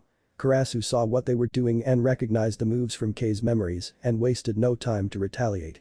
She then proceeded to cut off their preparation time and threw her arm down in a cutting motion and the whip sliced through the air, bisecting the first rude Anbu with her highly condensed whip shrouded in lightning that had effortlessly cut through the shinobi. She then focused the lightning to the tip of the whip and aimed for the center of the next shinobi's head. Like lightning, the whip hit its mark and penetrated straight through and out the side of the shinobi's head. The third was distracted from the sheer brutality that his comrades had been dealt with and hesitated in his hand signs. Big mistake, as he then soon found the bottom of Karasu's heavy steel toe-capped boots meeting his face and then traveling all the way down to the bottom and slamming into the ground with his head splattering all over on the ground with her feet still connected to the remains his face and mask. Hopping off the shinobi's face, she wiped the blood off on the floor. Karasu then undid her trench coat and dropped it on the ground, revealing her black flak jacket vest with multiple pockets and inside pockets for armor plates stored inside them. The flak jacket vest was done up in a V, showing off her voluptuous cleavage proudly behind the black tank top that was underneath the flak jacket. It was also collarless and sleeveless, which showed off her muscular, toned and defined arms and shoulders that displayed power and agility in her feminine body. She clicked her neck and her shoulders as more shinobi started to surround her. She then withdrew her tigu and instead drew out a 14-inch combat knife in a reverse position in her left hand and a semi-automatic pistol in her right from her hip holsters. I'm feeling generous today. I need to let off a lot of steam for what you bastards have done to my Naruto-kun. That demon must be retrieved for our master. He is our weapon. There is that word again. What does it mean? Why do you call him a demon anyway? That is none of your business. It is a strictly confidential S-class law set up by the Sandaime Hokage himself. Breaching that law will result in death. Perhaps I should have probed Kei's mind more, but maybe you can enlighten me more in telling me about Naruto's situation over at Konoha. That will never happen. We shall see. She narrowed her eyes maliciously as she grinned behind her respirator. Several root began their charge as they drew out their tanto blades and kunes and went on the offensive, only to meet a cold steel blade with a serrated spine on the top of the knife. She blocked one the Anbu's tanto strikes and retaliated by shooting that particular Anbu in the face, which offered no protection despite it being made of porcelain, and the round penetrated straight out of the back of his head. The next shinobi was grabbed by the arm to prevent a tanto slicing into her, and then she countered by kicking viciously at his leg at the knee, snapping the leg in half, which caused the rude Anbu to scream in agony, and it ended abruptly with a knife sinking into his neck. The next shinobi was forming up the jutsu for a C-class suiton. Misurappa no jutsu. The wave that shot out of the Anbu's mouth was as big as a two-story house, and it enveloped Karasu Hall. The rude Anbu would have smirked victoriously if he knew how emotions works. Unfortunately, Karasu burst out of the water only feeling wet but unharmed by the brute force of the wave. She plunged her knife straight into the top of the shinobi's head halfway up the blade. She grabbed another Anbu by the wrist and twisted his arm, breaking it and putting him in a chokehold, and fired off 3 bullets into his back that shot through his stomach and dropped her most recent victim, and the root were now weary of her and kept their distance as they have never faced a weapon such as the gun before. Karasu smirked behind her respirator that only covered the lower half of her face. You look like as if you have never seen one of these before, have you? How tragically primitive your people in the Far East are. You rely too much on your fancy jutsus and chakra, whereas you neglected in further developing your tools for warfare. We are at the point where we have succeeded you in military power decades, even centuries ago. You shinobi are impressive, but so what? You don't necessarily need chakra to make your body stronger. There are plenty of other ways to make yourself stronger. She taunted mockingly at them, to which it made them twitch, even though they did not know why. One Anbu dashed in from behind and threw a volley of kunai only for her to dodge by jumping in the air and maneuvering herself into a somersault, and then lined up the shot with her pistol and shot the perpetrator right between the eyes. When she landed on one leg, she then used her gravity to spin around on the leg as a pivot and used the other leg to lash out into a high roundhouse kick across another rude Anbu's face with enough force that sounds like a fast-moving object, breaking the sound barrier, and the impact against the skull echoed with a massive crack. X-ray Visor. Anbu root mask shatters into pieces, along with the majority of the face. Using the movement of her kick, she once again jumped up in the air to perform a flying scissor kick across another root's jaw, completely dislocating it. Then she landed in front of an Anbu, whose weapon was deflected mid-swing by her knife, and then she grabbed onto his head and launched herself up, kneeing him in the face. More and more rude Anbu was falling with each passing second. The ground in front of Karasu was littered with bodies that have most likely been knocked into comas or had possibly died due to severe head trauma or internal organ damage. You guys are really disappointing. Here I thought you were some elite shadow organization special ops group, and you've nearly had my hopes up for someone strong to make me feel alive. Sadly, you die way too fast like the rest week, all of you. I've had enough now. I think we should wrap things up. She sighed in disappointment and withdrawn her weapons, and then once again drawn out her whip Tigu and began to charge up her whip. Another surprise came in store for the root was that she reached for the whip handle and pulled on the bottom of the whip's pommel and twisted it to pull out another handle, and then another whip had formed out of the handle, arcing with blue electricity lightning bolts and sharp thorns, decorating both whips. She cranked up the voltage of both weapons and the pain intensifiers up to death wish mode. The whips now hummed with power and electricity that made the root very weary of such a weapon and worried over the power of the weapon as she began to whip the floor in front of her and leaving deep cuts and burn marks into the ground. She then began to crisscross both of the whips onto the ground as to put more fear into their hearts. Think of Whiplash from Iron Man 2. Her next victim was a shinobi who was going through several hand seals for a powerful Kaiten jutsu until Karasu interrupted him by cracking her whips and the tip of her left whip wrapped around the rude Anbu's neck, electrocuting him and completely frying him. The voltage was set so high that it burned his skin and body from the inside and out. Braig. He let out a blood-curdling scream as he was being electrocuted until his body burned out. Karasu snorted and yanked on the whip, and the Anbu was freed from the whip by having the whip cut straight into his neck by highly condensed lightning powering through the whip and then cut straight through his neck, decapitating him. The Anbu and the miners who just witnessed such brutality took a few steps back in weariness and fear as Karasu began to walk closer. They could hear her giving out throaty chuckle and then a giggle at their pathetic attempts. She then raised her right whip arm and pointed it at them. "Who's next?" she asked maliciously. She then pressed another button on her whip and then the whip straightened and shrunk down, hardening itself into a standard-size katana blade made from lightning with electricity, sparking and coiling around the newly formed sword. Meanwhile during the fight that the shinobi from the eastern lands across the ocean were now engaging Karasu's guards and elite soldiers and his loyal followers, Akame took the opportunity to slip away and hurried back down into the mines to rally more men to the surface. He avoided the major bloodbath that was going on in the courtyard and snuck back towards the main elevator that led back down into the mines, seeing that it is the only place he could go. As soon as he reached the elevator and opened the gate doors he heard frantic cries behind him. "Hanum-sama. Help us." Several miners were heading his way in a fit of hysteria and panic. He could see that they have lost the will to fight and have turned tail and ran. Unfortunately, this ended up attracting the attention of several soldiers who were now making their way over to them and they were now aiming their sights onto them and the leader. "Betrayal. Don't attract their attention over here you idiots. Turn around and fight." He roared at them in anger and fear as he quickly shut the elevator gates and was frantically pushing random buttons for the elevator to go down. The 4 rebel miners slammed onto the gate and were desperate to get it open. "Hanum-sama. Help us. I don't want to die. Let me in." Hanum however ignored their pleas and pulled out his pistol and pointed it at them. "I said turn around and fight goddamn you. Turn around and fight you fucking cowards. I've got to go back down into the mines to rally more men. It's up to you to hold these bastards off." Hanum gave them false reassurance although it was half true. "They're slaughtering us. We'll die for sure. Shut up and do as I say." He roared until he saw the guards behind them and dived to the floor. Rat-a-tat-a-tat-a. The miners were suddenly peppered with oncoming rounds and multiple holes were forming as the live rounds blasted through them and blood stained the elevator red.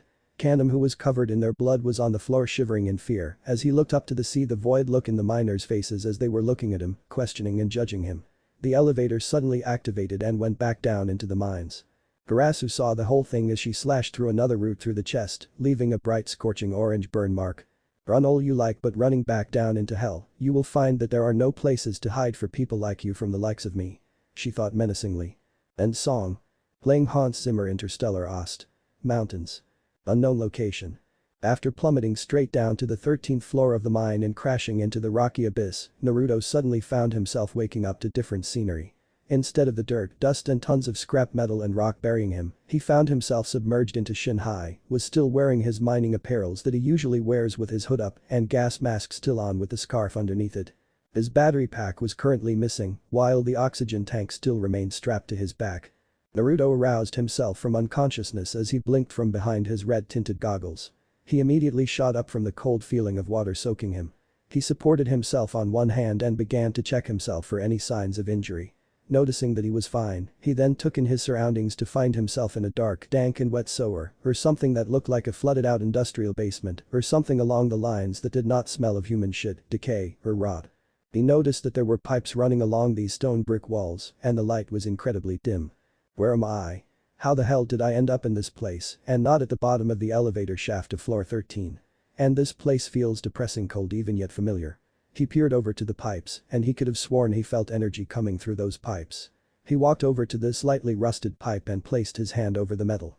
Once he placed his whole hand on it, he immediately recoiled back and was grasping onto his head as he had a sudden flux of memories surging through his head.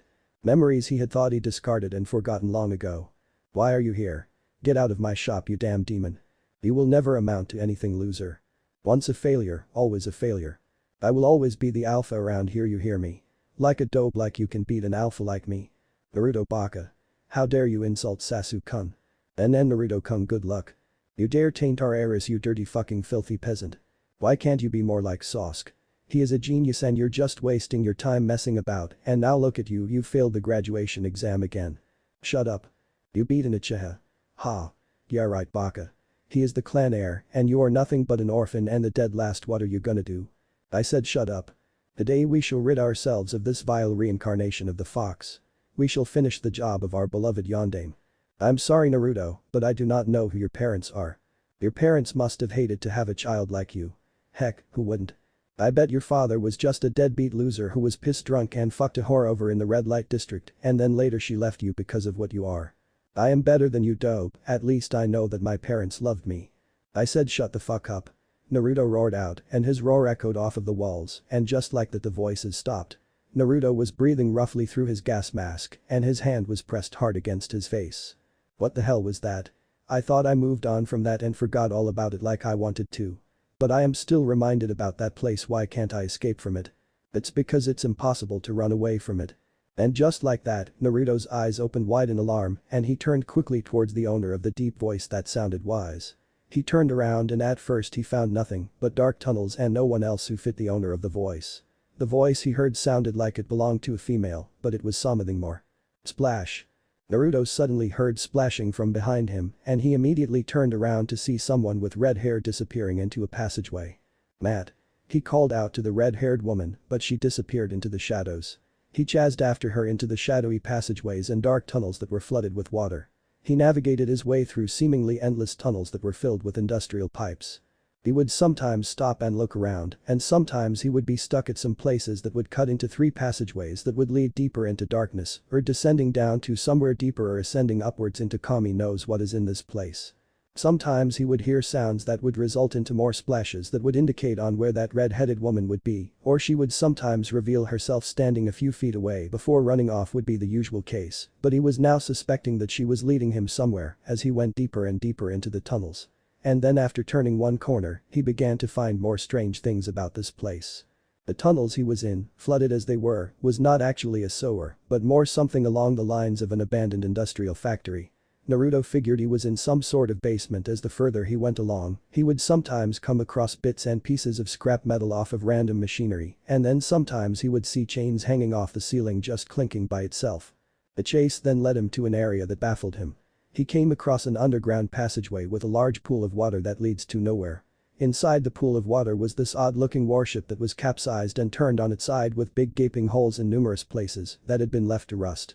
He had never seen anything like it and he thought that it must have been a powerful ship back in its prime. Naruto. Naruto turned towards the voice and saw the beautiful, red-headed woman who was 7 feet away from him and standing next to a stairway. "Over here," the voice said enticingly before she disappeared behind the stairway's corner. "What the hell does she want?" Naruto frowned slightly. "She's been leading me through this place for about 10 minutes. He shook his head and resumed the chase and ascended the stairway and went further up. As soon as he reached the final step of the stairway, he was soon met with another room that was similar to an underground place, was like a factory assembly line that was in complete disarray. The machines were left stationary and frozen as it had been long since deactivated and abandoned.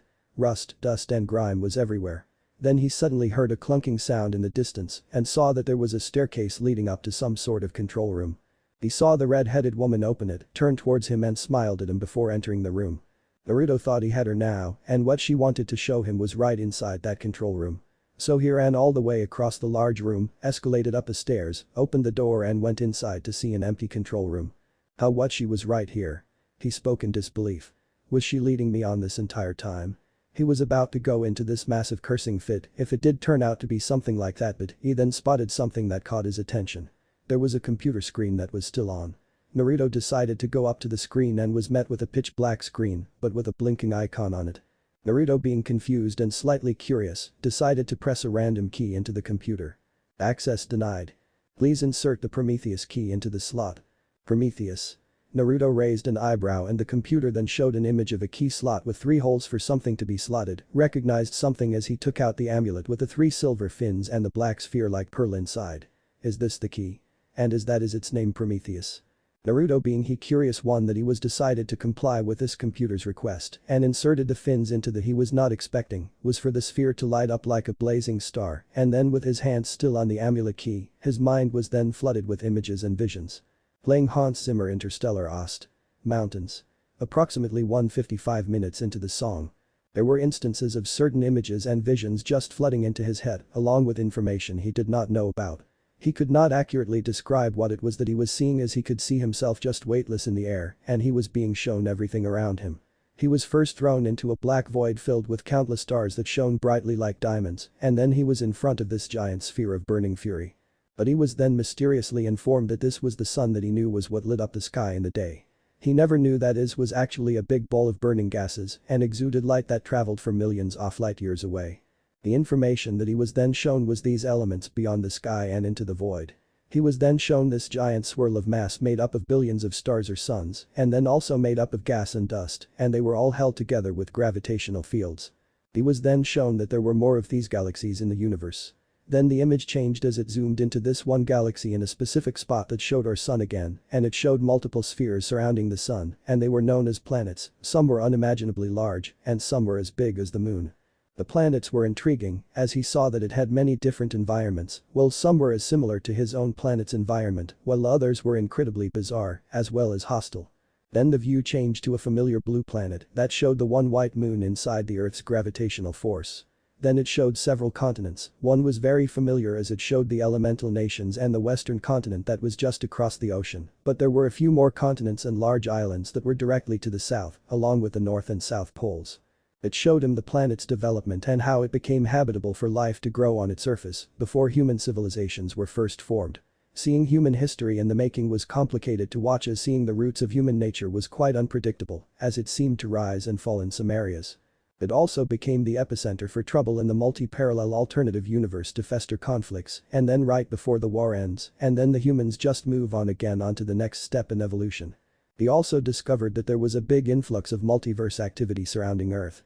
He saw that there were multiple hypothetical universes that were similar yet different to his own. It showed him different scenarios of his own life of how it could have gone if this or that went different ways. He was also shown that there were such things as an alternate universe where everything was different.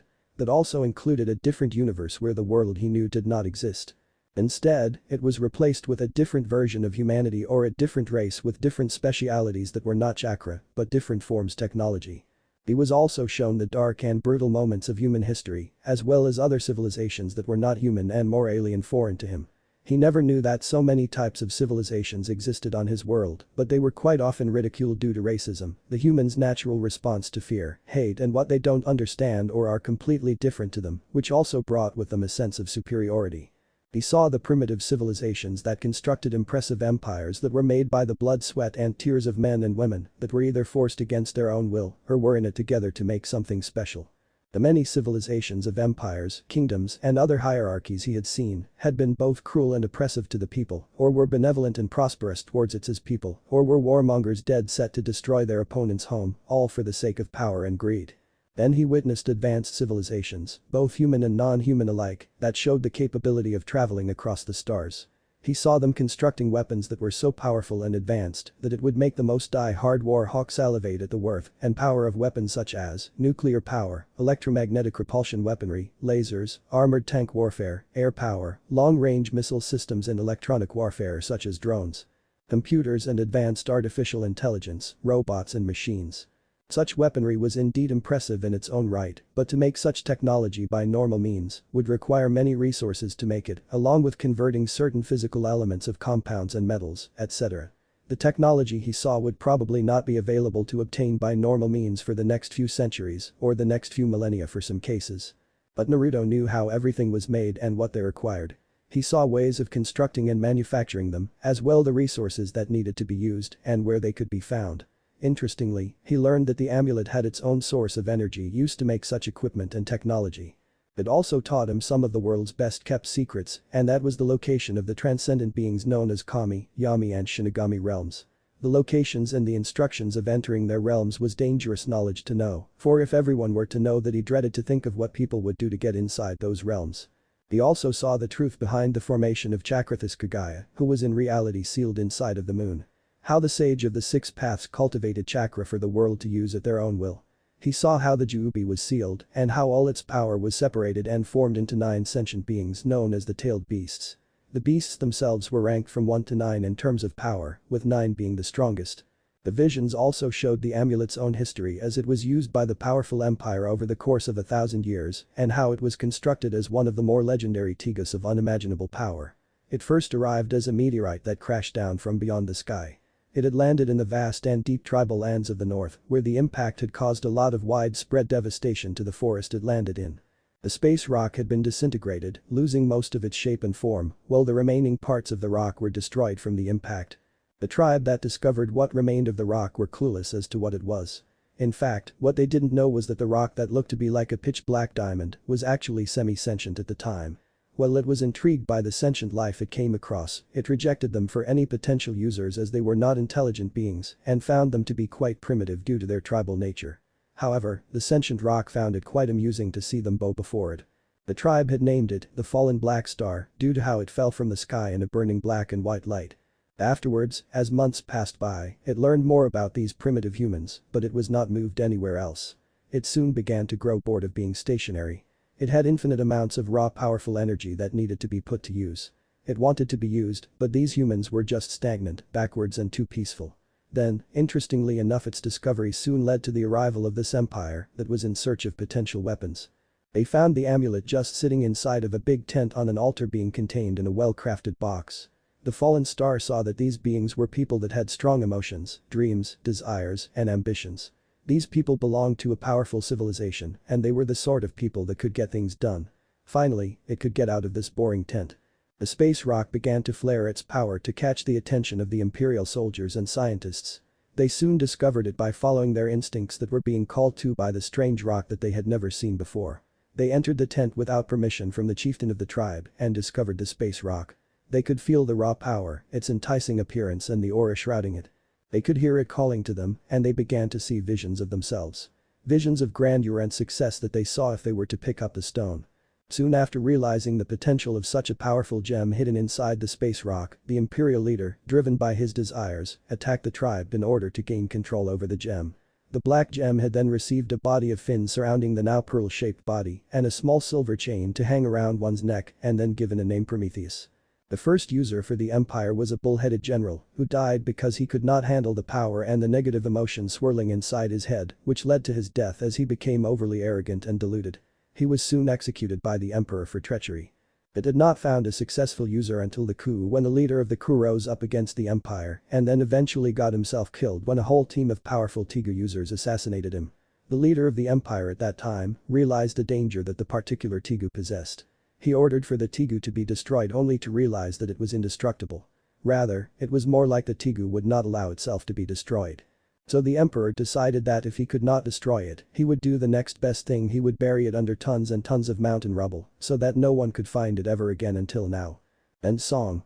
Naruto was then eventually released from the amulet key and collapsed as his brain was overloaded with information on just about anything that Prometheus decided to share with him. He collapsed on the console gasping for air and clutching the sides of his head, which were pulsing from the amount of information forced inside his head. Eventually the pain became too much and his mind within his own mind forced him into a state of unconsciousness again. What was that? He said before he collapsed and passed out in his own mind. The computer console screen flickered and static began to form into an image of a woman with shadows covering parts of her face. The woman had messy but spiky short neck-length, shadow-like hair that seemed to have a mind of its own and was flickering like flames made from black fire. Her eyes were dull white and her skin made her look pale, and her expression showed that she had a faint smile forming on her lips. Her whole body could not be seen on the screen but only showed her bare skin down to her collarbone and the valley between her DT cleavage. Then from out of the shadows came a 60 feet red-haired woman with red slitted eyes.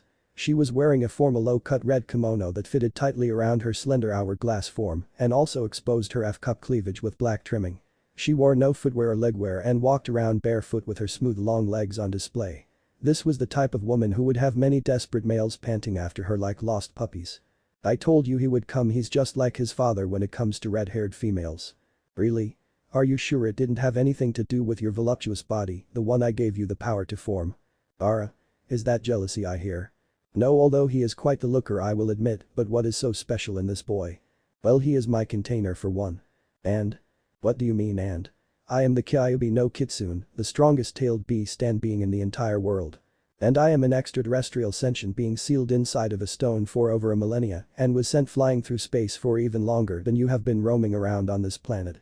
I also have far more knowledge about the universe and this world in general than a sentient massive chakra that is limited only to one planet and a host. Furthermore, you were beaten by an overzealous, idealistic and naive Hokage. Some biju you are. But you want to be destroyed. The red-haired fox woman growled. You can try, but it would be pointless. You may be the most powerful being on this planet, but there are far worse entities beyond this world and the universe, and I am one of them. I cannot easily be destroyed. But you were buried by the humans who acted on their fear to dispose of you. And this is what led him to me and me to you. Indeed. And now the pact has been made. Are you satisfied with your current master? I'm a bit rough around the edges, but nonetheless he has the potential to be sharpened into becoming my rightful master. Why don't you try helping him? Sharpen and broaden his potential in order to make him into something great. No, you don't seem to understand my background. I have been stuck inside this monkey's body for the past 16 years. I would have gotten in contact with him sooner if it wasn't for that cesspit of a former village he used to live in sealing his chakra away. Yes, I have seen his memories from what you have shown me, but at least give him a hand out of this mess. You did say you were glad that he woke up through his epiphany. HMPH. Fine, I will lend him my chakra so that he can escape. He may have wised up, but to me he is still pathetic. He had all the chances in the world that he could have taken to escape that mine and that village, but he preferred to not take any chances. You know why he will never take those chances? He is too kind. And look where that kindness has gotten him. Stuck at the bottom of an elevator shaft buried under tons of scrap metal and rocks, all because of some petty ungrateful humans that don't understand mercy and forgiveness. The boy, however, has shown so much kindness to strangers, but the majority of them have returned it with disdain written on their faces, and they shunned him for no good reasons, but out of sheer pettiness and hatred. Now you know that is not exactly true. There are some that do deserve his kindness. You and I know that he has that certain power that will draw people towards him. Even if a person has a tainted heart. How can that be possible? The boy is hated by everyone in his village because they mistook him for me. Nearly everyone, no matter. What does matter is that this boy is a special case. How so? This boy, he is incorruptible almost. Nani? How? Nobody can resist the negative emotions and temptations of power. Are you sure about this?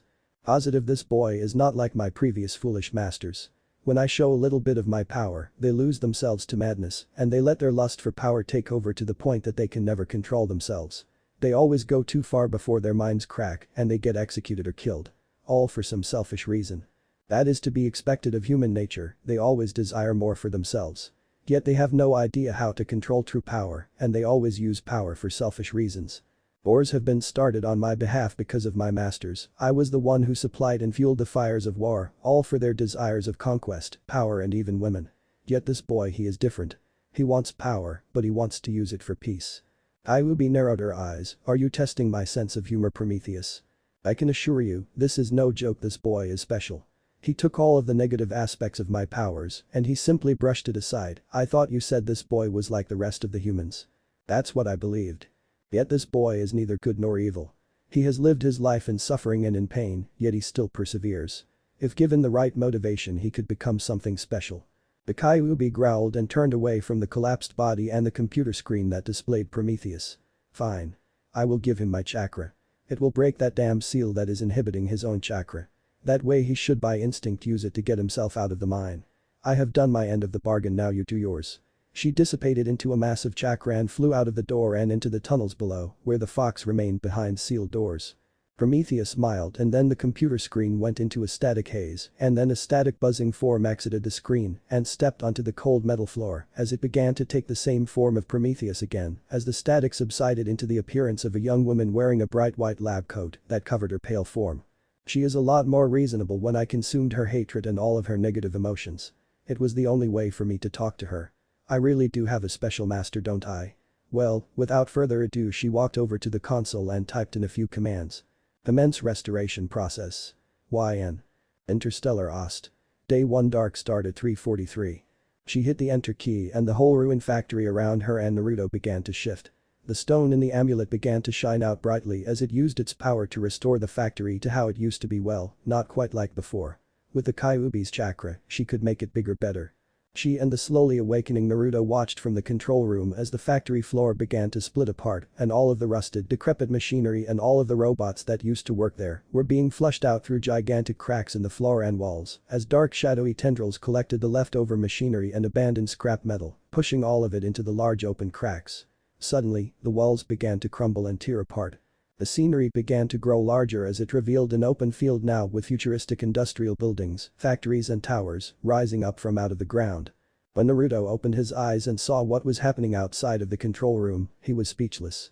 He had never seen anything like this. The industrial city far outclassed the Hidden Leaf and possibly even the Empire's capital. The buildings that towered up into the skies were huge, as if the rods of metal on top of those buildings could indeed pierce the sky. There were even gigantic factories with no chimney stacks. He noticed that there was now a lot of activity going on in those factories and elsewhere. There were separate factories built for civilian purposes as well as military purposes such as land, air and sea. Wait. How did I know that? You can feel it, can't you, Naruto? Prometheus turned around to face Naruto and gave him an ecstatic grin. It is the beating heart of the pandemonium of the upcoming revolution. All of this technological knowledge inside your mindscape has the potential to change this primitive world. She walked up to him and picked him up effortlessly. And you will be the one to lead it. Naruto looked at her in the eyes to sense if she was joking or if she had a screw loose in her head. Why me? Can't somebody else do it? I am afraid not, Naruto-sama. The officers were inept at handling this level of power responsibly and ended up with them getting too consumed in their own desires and madness. As a result, I have been unable to succeed in my own goals. This power is too great for normal humans to control, but you however are something very special. Be special who or what makes you think that?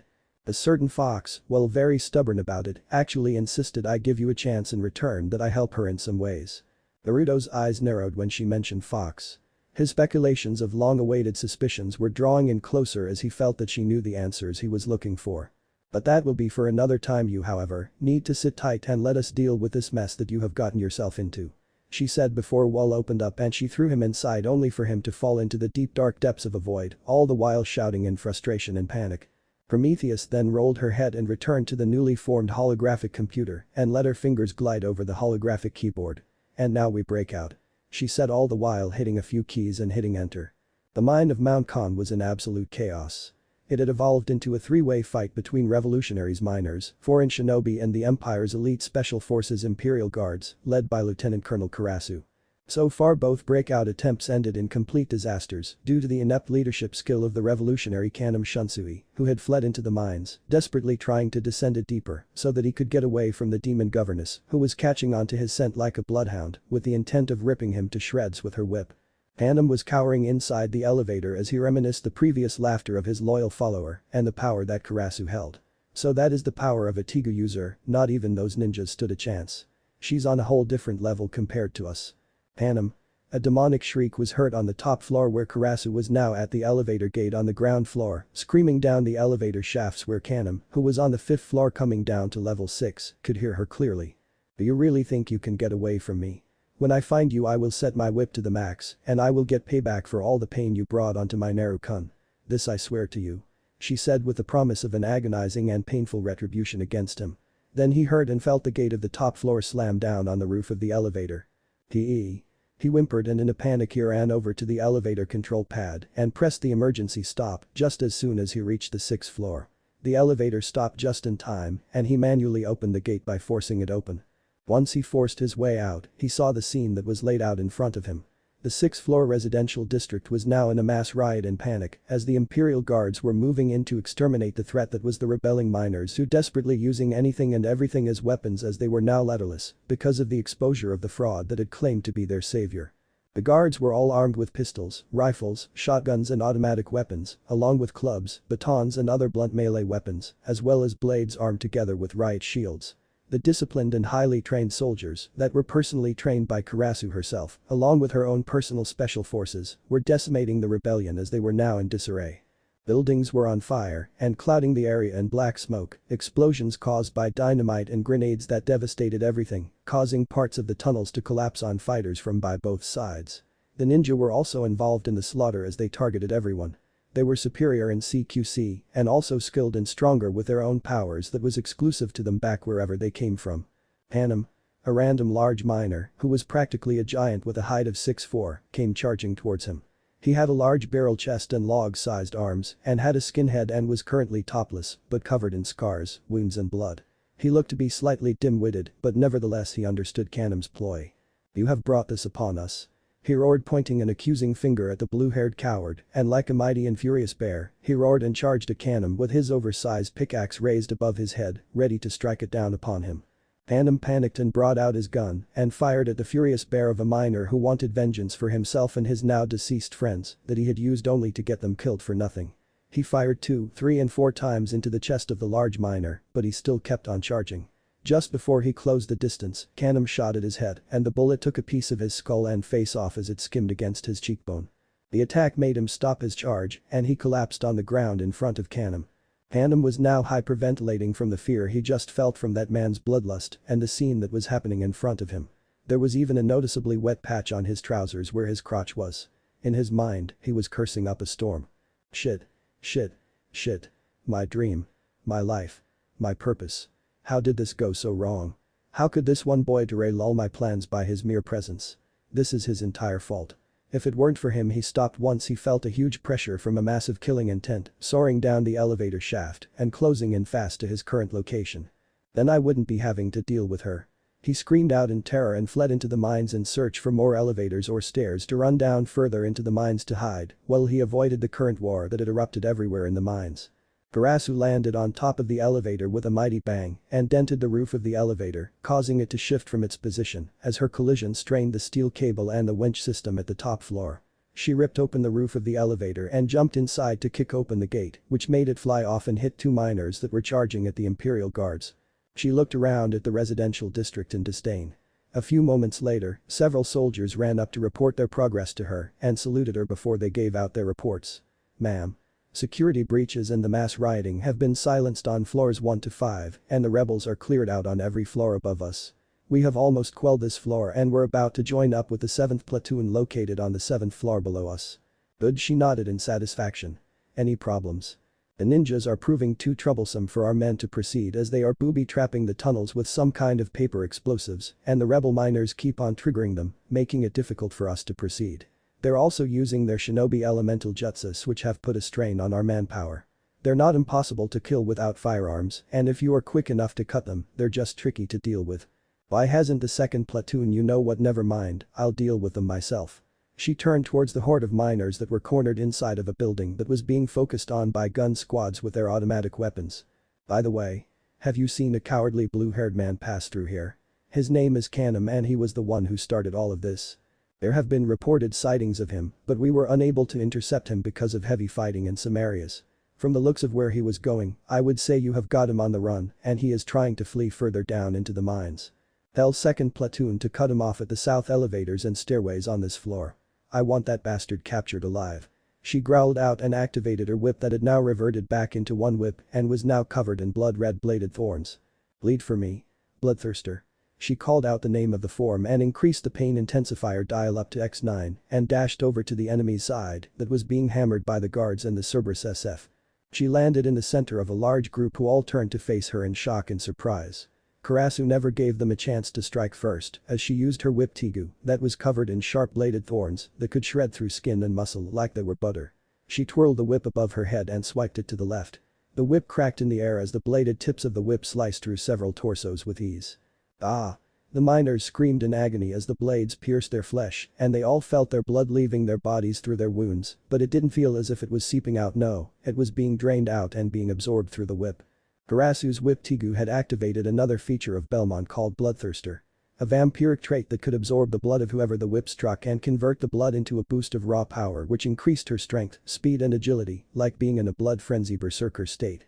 Her veins were then visibly glowing with a crimson color and her amber eyes was now glowing brightly. She then moaned delightfully as she received her power boost. "Sorry boys, but you don't interest me. So let's make this quick," she said simply and her form flickered with a burst of speed before a random miner was beheaded by an unseen whip crack that sliced through the air and no one had seen her flicking her wrist. "So who wants to die next? 'Cause none of you will be leaving this mine alive." She hissed out maliciously as her presence produced a heavy aura of mind-breaking Kai that was having a negative effect on the miners as their fear and desperation suddenly spiked dramatically. The miners shifted in their position before a man in his 30s snarled and suddenly reacted violently. "Well, it ain't gonna be me," he yelled before he shoved a rather young miner in front of Karasu who reacted on instinct and plunged the tip of her whip into his chest. Karasu's reaction was of genuine surprise that the miner had shoved one of his comrades and then saw him run off fleeing with his tail behind his legs. Some nearby miners were outraged that he did that and tried to intercept him, only for the miner to draw out a pickaxe and pierce an incoming miner in the chest with the tip. Then the other miner's friend retaliated by sinking the sharp blade of his machete and cutting into his shoulder, instantly killing him. From there, the situation soon devolved into an open mutiny against one another and everyone else as it pretty much turned into a state of every man for themselves and soon began to target one another and anyone that got in their way. Well, what do you know, they acted on their fear and have now turned against each other. How sad. Karasu just looked on unimpressed. "Well Akame, here are the fruits of your labor. You tried to recruit the wrong people to your cause and look at what it has rewarded you with: undisciplined, selfish, untrained, divided, dysfunctional, untrustworthy and cowardly subordinates. You have chosen unwisely. Well, time to exterminate some vermin, they have now passed their usefulness. She clicked her neck and was about to charge into the fray until. Braig. A loud, full-throated demonic roar was heard from every floor in the mine, and all activity stopped as every miner and guard froze in fear as they felt a huge spike of oppressive Kai coming from below them. Karasu's head snapped towards the elevator and connected the dots of where that roar had come from. That roar, it came from all the way down to the bottom floor. No, it felt as though it was deeper than that. Naruto-kun. He's alive. Her eyes lit up in realization before her lips turned upwards behind her respirator mask and her eyes shimmered as pool of tears were forming. When she felt the oppressive Kai, she shivered in bliss and euphoric ecstasy. MMMHHMM. You always know how to make a woman feel great. You are really becoming more interesting the more I know about you. You are really something. She purred as her eyes glinted and her cheeks were flushed. She then chuckled to herself as she could feel and hear his fury, and it was turning her on. Oh yes, really something. I want you even more now than ever, slave or not. She licked her lips sensually behind her respirator. And if Budo were to complain, well, he can stick it up his ass for all I care. She giggled before she rejoined the slaughter. 5 minutes before. The miners were panicking on the 12th floor as they were running around with no objective in mind and were in mass hysteria. One of the miners tried to regain control of the situation. What the fuck is happening up there? It's Kanam. He lied to us and now Karasu is on the warpath. We also have those fucking shinobi massacring us all because we killed the governess's bitch. Well, where the hell is that coward Kanam? Somewhere between the 5th and 7th floors and going deeper. He's fleeing away from the battle and leaving us all to fend for ourselves from the wolves. Shit. Now what are we gonna do? The miners who were wearing gas mask equipment were cursing out to their cowardly leader. What they were unaware of was that deep down in the depths of floor 13, there was a sudden shift from an arm sticking out of the rubble, rocks and scrap metal. The rocks and metal began to groan and shift as it began to rise. Just sit back and let us handle this, Naruto-kun. You have a lot to learn, so pay close attention. The fingers on Naruto's exposed arm began twitching erratically and then started to dig trenches into the ground. Crimson, red and black chakra then began to ooze out of the rock like wisps of flame and smoke. The rocks began to rumble and suddenly they exploded as a hand and head burst free from out of the rocks and the remains of the elevator. The figure that burst free from the remains of the elevator was Naruto, still clad in his signature mining outfit. His appearance was now battered and bloody as his injuries and wounds were in the process of healing themselves due to an accelerated healing on the Kyuubi's behalf. All of his wounds were producing steam as the wounds sealed up and healed themselves. His outfit, while torn in some places and was covered in a lot of dust and blood, still remained strong. Even his respirator and goggles were in surprisingly good condition. But what was different about them was the chakra cloak that was shrouding his form, causing them to glow an ethereal red. Even his red-tinted goggles glowed a more brighter reddish color than ever before due to his eyes now changing into the crimson-slitted eyes of the Kyuubi. After he slowly rose out of the rocks and the wreckage, rage was slowly building up in his veins at the memories of the underhanded act that the miners had attempted on his life.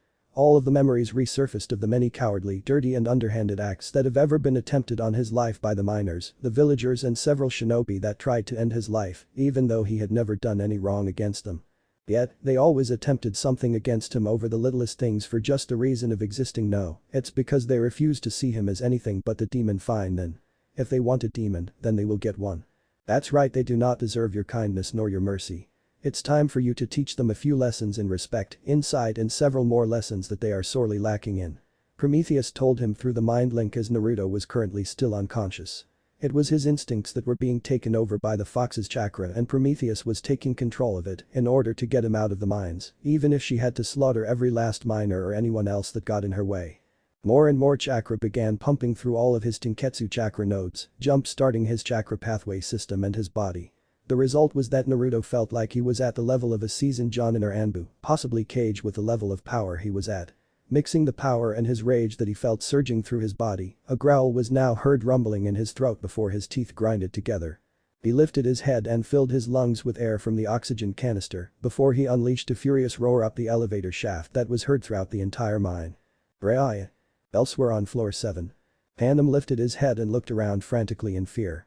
He could feel his heart sinking further into despair. He was now officially fucked. If he were to turn back, then he would be risking his life if he were to bump into the governess of the mine, and if he were to go further down, then he would be facing this new threat that had now appeared out of nowhere. That roar sounded like a pissed-off danger beast. Perhaps the miners had disturbed it from its sleep, either from all of the mining or from all of the fighting. No matter, he couldn't stay where he was because he feared the governess more than this recent new player on the battlefield. Hopefully, the miners or the guards, Karasu's special forces unit or those shinobi, would have already dealt with the problem on whatever floor it was on by the time he arrived on that floor to escape from the scorned governess. Little did he realize was that said apparent danger beast was in fact somebody that he shouldn't have pissed off. Floor 12. Several miners wearing standard issue gas masks all heard the roar and headed towards the source of said roar. It came from down there. I think sending that demon down to his death has disturbed some kind of danger beast down there. Don't worry, I've got a solution to this. One of them pulled out a long fuse of a pack of 4 stuck together dynamite. Whoa dude, seriously be careful with that. Relax man. We are nowhere near any dangerous spots of gas buildups around here. This area is quite safe. He assured his fellow miner as he lit the long fuse on the dynamite and dropped it down the elevator shaft. They all waited in anticipation for the explosion to go off. How long was the fuse meant to be? 10 seconds should have gone off by now. The man who threw the dynamite peered over cliff into the deep dark elevator shaft. Fuse must have sizzled out, try lighting another. As soon as he said that, the man who was peering over the shaft was suddenly hit in the face by a stack of 4 red cylindrical objects. The miner that was hit in the face reeled back in pain from his broken nose and cracked gas mask lenses which flew into his eye. The rest of the miners spotted something sizzling and they all turned towards the 4 stack of dynamite stuck together with tape and the fuse was now 2 seconds away from detonating. Whoa. Boom. The miner in charge of the little group tried to yell at his friends to move away from the dynamite, but he was too late. The dynamite exploded and a large fireball erupted from the 4 red cylinders. The blast sent dust, rocks and stones flying everywhere and catapulted all of them away from the area covered by the blast radius. All of them suffered from burn wounds, cauterized injuries and even dismemberment. Several were killed while a few were left gravely wounded. The blast caught the attention of a group of 4 miners as they rushed over to the area to assess the damage. What the hell? What happened here? Were we attacked? No, the guards are attacking floors 1 through 6. Those damn shinobi are likely behind this, but I doubt it was them because I haven't heard any reports of them being down here yet. As they were contemplating on what had happened to the miners, one of them decided to peer over the elevator shaft and look down. He was in for a surprise as he suddenly felt something grab onto his leg and then yank him down, throwing him into the shaft, screaming all the way down until he was heard no more. Playing song Doom 2016 Ostrep. The miners all turned towards the elevator shaft in time to see 2 hands appearing on the ledge and then a young man hauled himself up. What they saw chilled their blood ice cold. As who they saw was the object of their everyday hate, grudge and spite rising up from the elevator shaft that was supposed to be his grave. Yet here he was, defying death when they didn't want him alive. They heard heavy breathing and growling through the respirator and the glowing effect on the red lens goggles that disturbed them to no end. He turned his head towards them and the miners lost their nerves and fearfully pointed their guns at him, which only served to anger Naruto even more. Naruto responded to their threats by instinctively using the fox's chakra to manipulate the environment like an instinctive genjutsu that was as cunning as a fox's nature. He targeted the light bulbs fixed to the ceiling that were illuminating the area around them. The bulbs began to flicker on and off as they were quickly starting to lose power, causing the miners were beginning to lose sight of him. They could only see the full body of their target in the light before the light suddenly dimmed into darkness. The only thing they could see of him was the glowing image of his crimson goggles that glowed menacingly in the darkness. Before the second time it dimmed, the miners took no chances and opened fire, hoping to end him once and for all, but the major flickering of the lights were messing with their aim as one moment they saw him in one place and then he was at another by the time the lights lit up the area to show where he was next. The goggles somewhat showed where he was because seeing the glowing effect of the goggles was like seeing 2 lines of red light streaking across the room towards them. It would have looked pretty if it weren't for the fact that said red light were glaring at them with the intent to kill. The muzzle flashes also illuminated the area slightly as they could see him coming closer with each flash and flicker of the lights. Unfortunately, those were just glimpses of him as he would suddenly change position with each flash from each light. The bullets from each gun were not hitting their target as their aim was too erratic due to the men's overwhelming fear. It did not help that their fear prevented them from noticing that the bullets in the magazines were running dry. They eventually ran out by the time Naruto reached them. When he did, the slaughter began. Using his natural and enhanced strength, he brutally took down the miners when they least expected it as the flashing lights were throwing off their senses. They did not know where he was because he moved so fast in the dark that they could not retaliate. So far they had been beaten, bashed and slashed from using someone's dropped machete by sinking it into someone else's forehead. The one miner at the back was frantically and desperately trying to reload his old assault rifle that had seen better days. He kept glancing at the brief moments of the slaughter as the lights kept on blinking and flickering. He saw men sent flying by that monster's fists that hit them like sledgehammers. The force was so great that it shattered their gas masks and even parts of their skulls, or even smashed it in, along with the bones in their bodies at such a speed that he could not follow. At last he finally reloaded his rifle and brought it back up to shoot him until the final blink lit up the room and he was gone. And Nani? He blinked in confusion and fear. Where did he go? He looked around him and saw no one as he thought he heard someone breathing through a respirator. He even panicked and shot off a few rounds when he thought he saw him in the shadows behind a corner or something. "Where are you?" he shouted down the tunnels. "Right here." A deep demonic yet muffled sounding voice was heard through a respirator. The miner tried to turn around, but he couldn't as he felt something sharp drilling through the center of his spine and out through the center of his torso. "Ah!" He screamed in agony as Naruto shoved his mining drill into the miner's back while it was powered on. The drill dug a huge hole into the miner's back and Naruto, using his abnormal strength, lifted the miner up high and hung him up there while blood was gushing out of his back and pouring down the drill and onto Naruto's arms. Naruto kept him up for a few seconds until more rebel miners were starting to pour into the tunnels as they heard the sounds of screaming, gunshots and an explosion. Once they arrived, they watched in horror as they discovered that Governess's favorite slave and their living grudge was alive and well and had just slaughtered their own comrades that were involved in the rebellion. They soon recovered from their shock as outrage filled their veins and someone shouted out orders to open fire to hopefully kill him.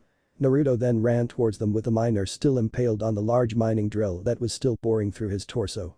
Naruto, with one swift movement, snatched the assault rifle from out of his hands. The miner was still hanging by the drill in his torso and Naruto used his strength to lift the miner up as he was not that tall. When he heard the orders to shoot, he began to freak out. "No wait. Don't shoot." He tried to tell them as he was fearful of his life. But his fellow miners ignored him and they all fired a barrage of live ammo into him. He was no more after that as his body was being peppered with bullets and was painting Naruto and the tunnel red with his blood.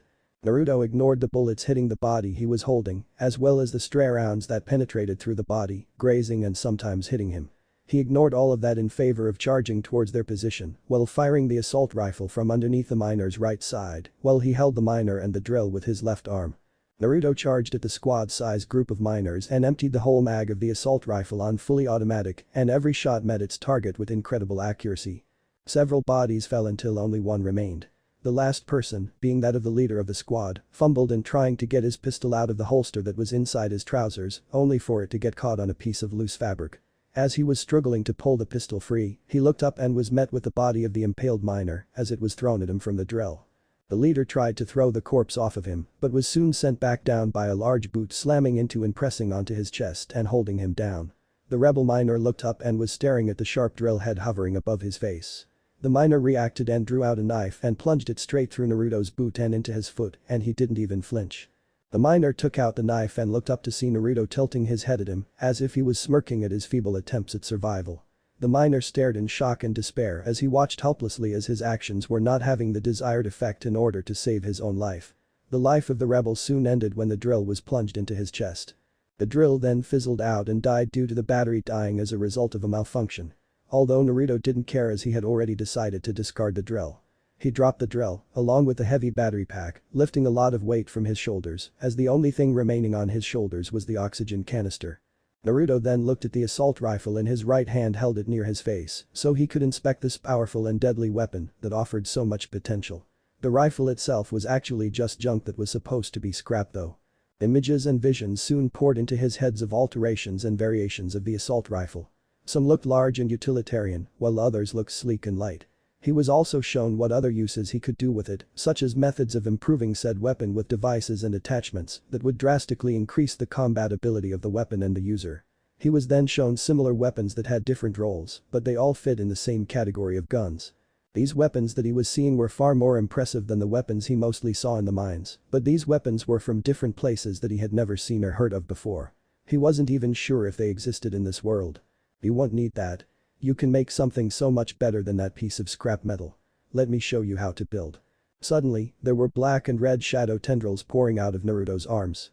They latched onto and consumed the weapon and began to convert it into something far superior than the outdated model he was holding. In his hands, replacing the bulky rectangular weapon that was too heavy for an assault rifle, was something very new and far more advanced. In his hands was a smaller, more compact assault rifle that was roughly the same length as before. Naruto, who was subconsciously watching while Prometheus took control of his unconscious body, could not explain how a weapon had suddenly formed out of black and red fire, like it was forged out of the remains of an old rusted and worn-out firearm.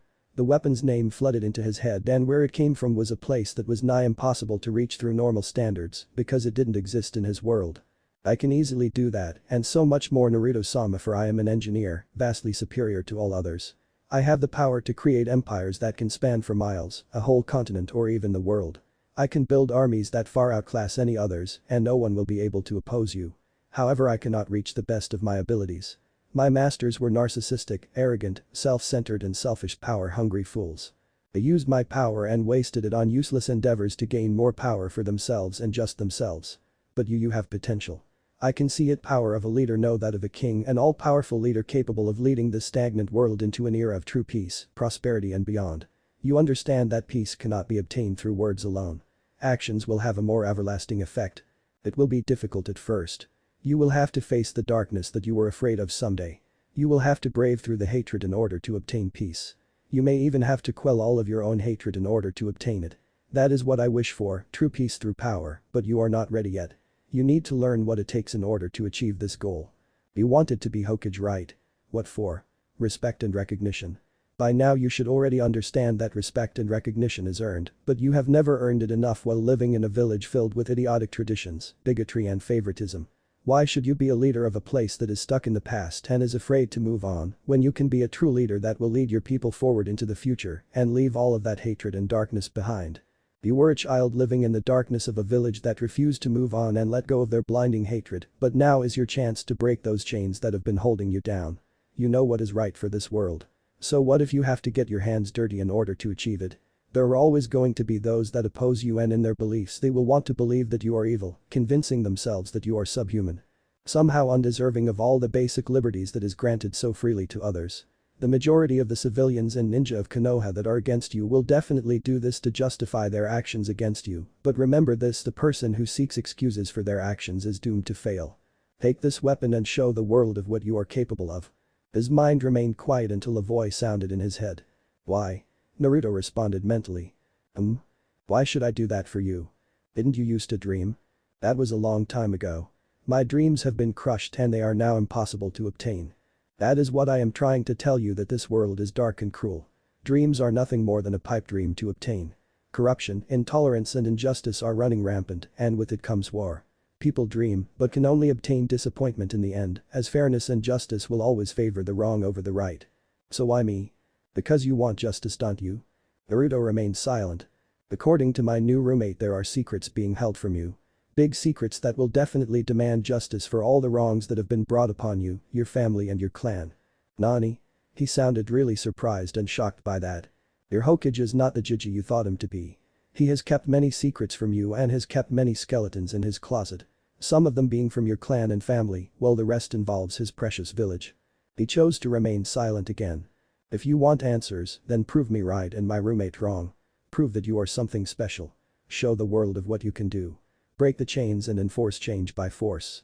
Fight evil with evil aimed right back at them, so that the innocent will no longer suffer from their actions. What you are wanting out of this is for an empire. This sounds like some revolutionary propaganda.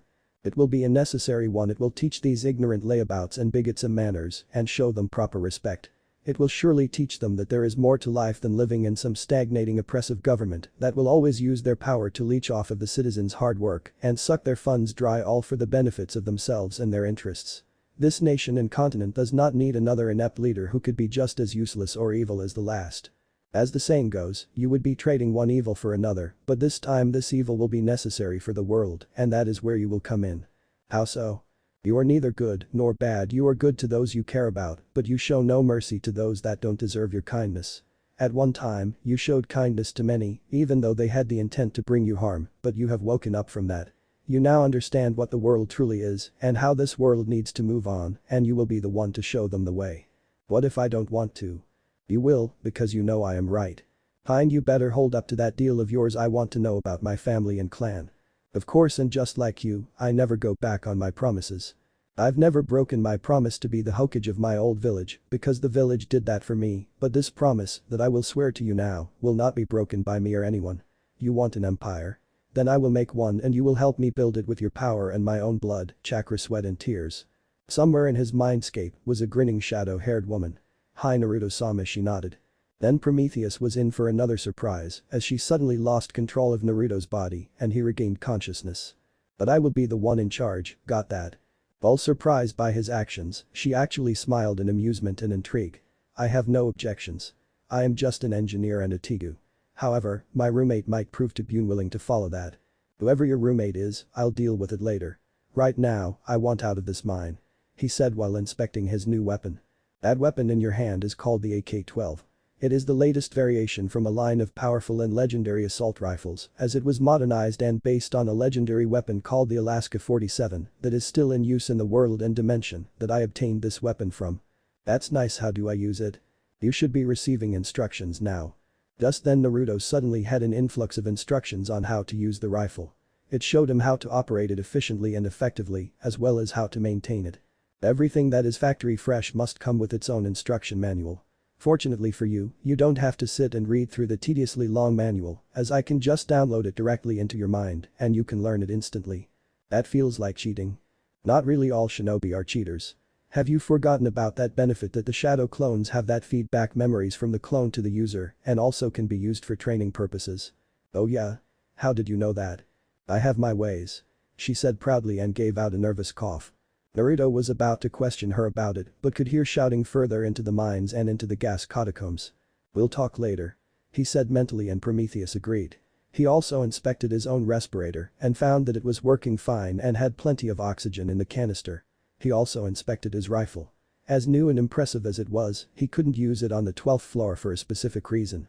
If I use this rifle anywhere near the gas tunnels, then I may end up causing a chain reaction of gas explosions, although he came up with a cunning plan as he smirked behind his respirator.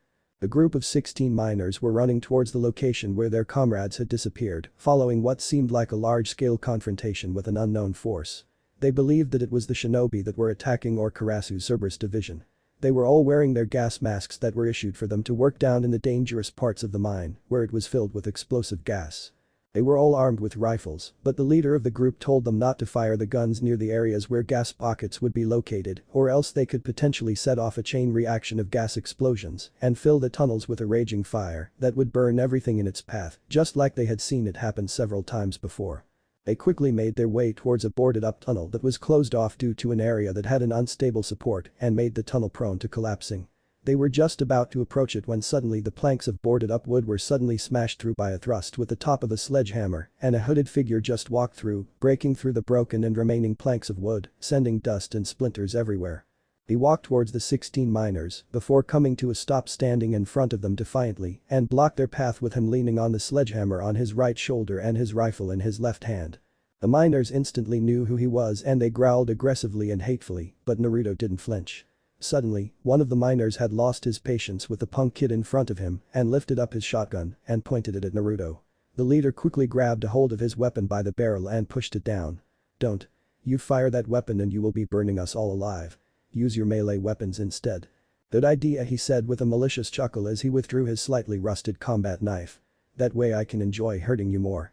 It is so much more satisfying to see you suffer that way than just ending it too quickly with a gun. Then you are going to love this. Naruto responded by shoving his hand into his pocket and pulling out a Zippo lighter with an engraving of an eagle swooping down to catch its prey that was the snake. Whoa. Whoa. Whoa. What the hell are you doing? A miner cried out. Need a light? Naruto replied flippantly as he flicked off the lid of his lighter. You'll kill us all if you ignite that lighter. Actually, I'm just outside of the range. I may get singed slightly, but otherwise I'll be fine. You on the other hand, catching. Naruto lit up the lighter and held the light lip up to his face slightly. Are just within range. He said before throwing the lighter into the gas before moving backwards enough to avoid the explosion. The lick of flame from the lighter soon kissed the fumes of explosive gas. The reaction from the contact that was made with the ignited flammable liquid and the highly flammable explosive gas was instantaneous and the ignition was violent and explosive. The miners in front of Naruto could not get away as they were all enveloped in flames and were all sent flying towards the walls, ceiling and the ground. Their poor equipment could not do anything to protect them against the flames as they had all been set on fire and they were being burnt alive, screaming as they were running everywhere in a state of mass hysteria. It wasn't just this place, but the large majority of floor 12 was currently facing the same problem as soon as the fiery explosion passed through most of the tunnels. The leading miner was crawling along the floor and was covered in severe burns and was still on fire from head to toe. He reached into his holster and reached for his revolver and pointed it at the perpetrator. He smirked maliciously and victoriously. "Go to hell, you demon." He was about to pull the trigger until the revolver exploded in his hands and blew his hand clean off with it. The leader of the group screamed in agonizing pain as he held onto the bloody stump of his wrist where his right hand used to be. What had happened was that the heat from the exploding gas and the flames had caused the bullets to explode from the heat. He was then kicked onto his back and a foot that wore thick heavy-duty boots slammed onto his chest, pinning him down onto the floor. The miner glared up at Naruto while also staring down into the barrel of his Alaska rifle that was exclusive only to him. "So what then, you just gonna shoot me? What point will that make?" "Nothing, because you are worth nothing to me or anyone else. We're both forsaken men in this cruel world and both of us have toiled and suffered down here in these mines." "Suffered? What the hell do you know about suffering? You know nothing." He roared at him until the cold metal of the gun barrel was pressed firmly onto his forehead. "And you don't know anything about me? Who the hell are you to accuse me about what suffering is?" he asked through gritted teeth as that comment had aggravated him. "Exactly, you know nothing about me. You all just jumped on the hatred bandwagon and went on the joyride without knowing what I was doing, who I was and where I was previously. Yes, I am well aware of my actions regarding Karasu, but I made my choice to divert most of her attention away from you lot." The miner blinked and finally understood. "You mean?" "Yes, fucktard. I was trying to save lives without her slaughtering the whole mining population, which would therefore decrease productivity into the mine and then increase the workload for those still alive because too many miners had died from one of her tension episodes after she goes on a killing spree," he explained in frustration. Oh shit, I didn't know. Look, I'm sure we cowl." Click.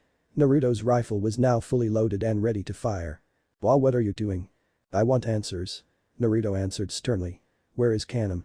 "He went up to the ground floor to assault the tower, but I think it went wrong and Karasu knew he was coming and has turned the tables." Naruto snorted. "Of course she would. You idiots took her way too lightly. Karasu is one of, if not the best soldier in the Empire's military, although I have wondered why she is still a colonel when she is so much better than that. Not to mention she's really strong too, it's really impressive." Why the fuck are you praising her? She's evil." "Because she was right, he shouldn't have trusted anyone down here. You all accused me of being a demon when I did no wrong against you, just like my village everywhere I go, it's just the same damn thing, demon this, demon that. I am accused of being something that I am not. Just what the hell am I to you people?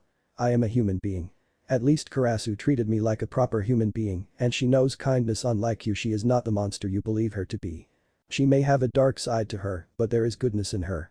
She even brought me gifts. Well, I have never felt the emotion of when you receive gifts from a precious person." Before Naruto dipped his head down as he reminisced all the times that Karasu acted out of kindness for him after her special torture sessions and brought him gifts. She was even there to talk to him when he was feeling down. He felt something warm in his chest when he began to think about Karasu and that beautiful smile on her face when she was not wearing her respirator. Although she still looks cute even with the mask on because of her eye smile. The miner scowled with an ugly, malicious and furious look. "You know what, I take back my apology. You are a demon. Why don't you warm her bed while you are at it in hell, huh?" Naruto's face darkened and lowered his gun. The miner's face dropped a bit and thought that he had hurt him and was about to say something until. Bang. "Ah!" He screamed in even more pain and was gasping erratically as he was shot in his shoulder. "You know what, if you want a demon you've got one. After all, this is an empire full of them, isn't it? My old village and its people had thrown me away because they acted on their hatred and fear and threw me into a place that was fit for demons to rule. Yes, I think I might consider that role. Therefore, I must dethrone the monster and the puppet that rules this corrupt empire and replace it with my own nation.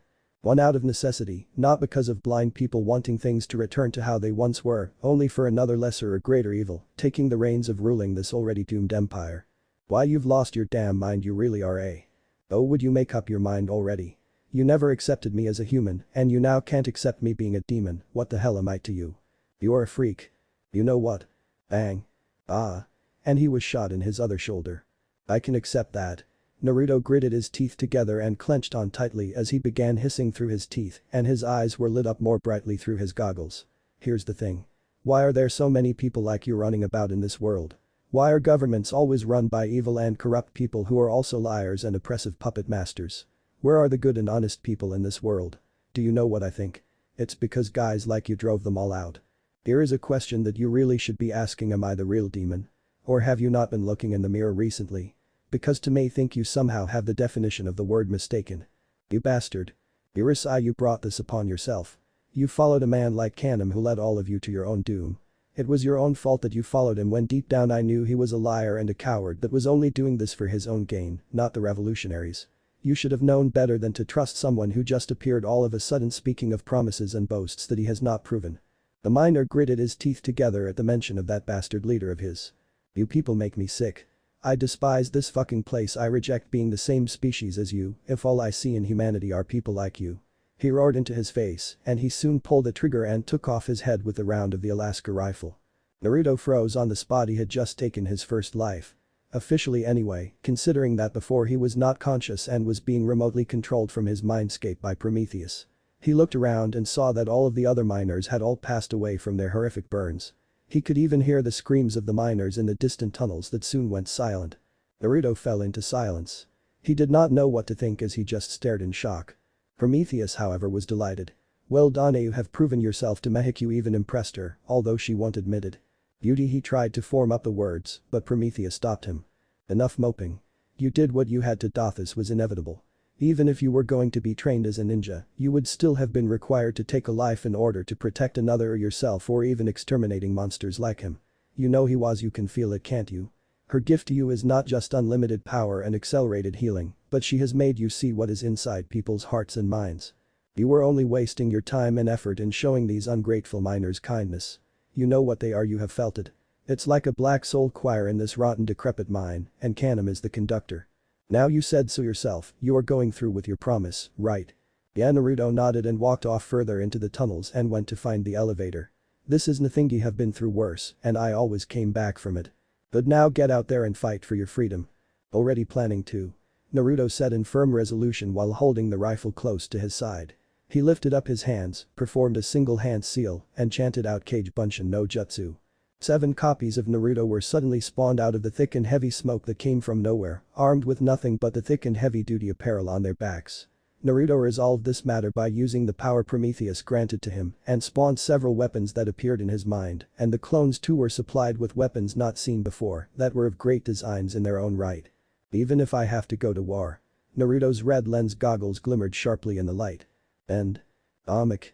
An evening with Nicholas. Nicholas could be seen sitting at a table in his own quarters eating a juicy medium-rare sirloin steak, and he was having a pleasant evening and savoring the steak in his mouth. MMM. He groaned in satisfaction with the meat in his mouth. Yes, I know how it sounds, the chefs have really outdone themselves today. He nodded at the quality and taste of the steak that the chefs have prepared for him. He was enjoying his meal so much, until… Bang. Nicholas. Karasu burst into the room like it was somebody's birthday. Nicholas almost choked on the meat and coughed it straight out of his mouth in surprise. Huh? What? He spun around on his chair feeling alarmed as if an enemy were attacking the mine. I finally have it. Have what? A Tigu Shambhala. Nicholas looked at her funny with a quirked eyebrow. Why do you want this Tigu so badly when you have your own? Ekasu, I believe this Tigu can teleport me through dimensions. And? So I went to see what Naruto's life was like. I thought you would need some kind time traveling device for that. No, I think if I search hard enough can find a parallel dimension or multiverse where he is still in the village where he is from. That way I can learn more about him. Me don't think this will work. I know, which is why Yua will be testing this out. And Nani, but where did you get this, by the way? I borrowed it off someone after he refused to let me borrow it, and I just took it off him right after punching him for outright refusing me and insulting my wishes. I smiled innocently. But I'm not a Tigu user. You might be, if not hold it long enough for me to get a good look. 10 minutes later. He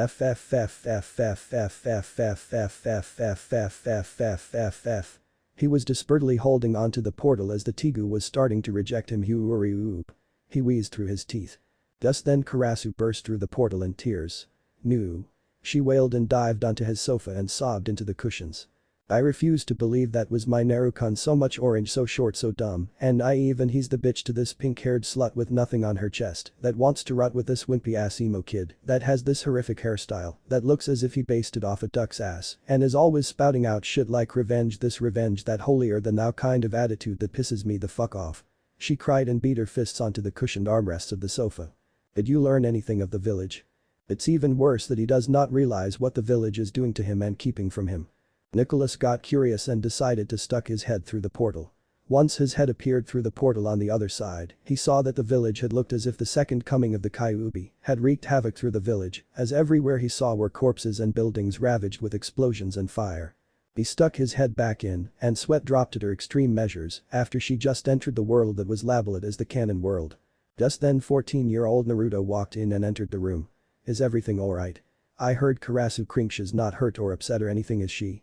he asked in concern. Karasu looked up from the armrest and her eyes were pooling with happy tears. "Naru-kun." She dived straight for her beloved Naruto and slammed his face into her bountiful chest. "Don't ever change." She cried into his head as she was rubbing her soft cheeks into his wild sun-kissed blonde hair as he only looked at her with a quirked eyebrow. Nicholas just left the room while just returning this, then he sighed as his superior officer has officially ruined his evening with her antics. What if neglected Naruto banished esdeath came gakill end here, and thanks for watching my video till the end.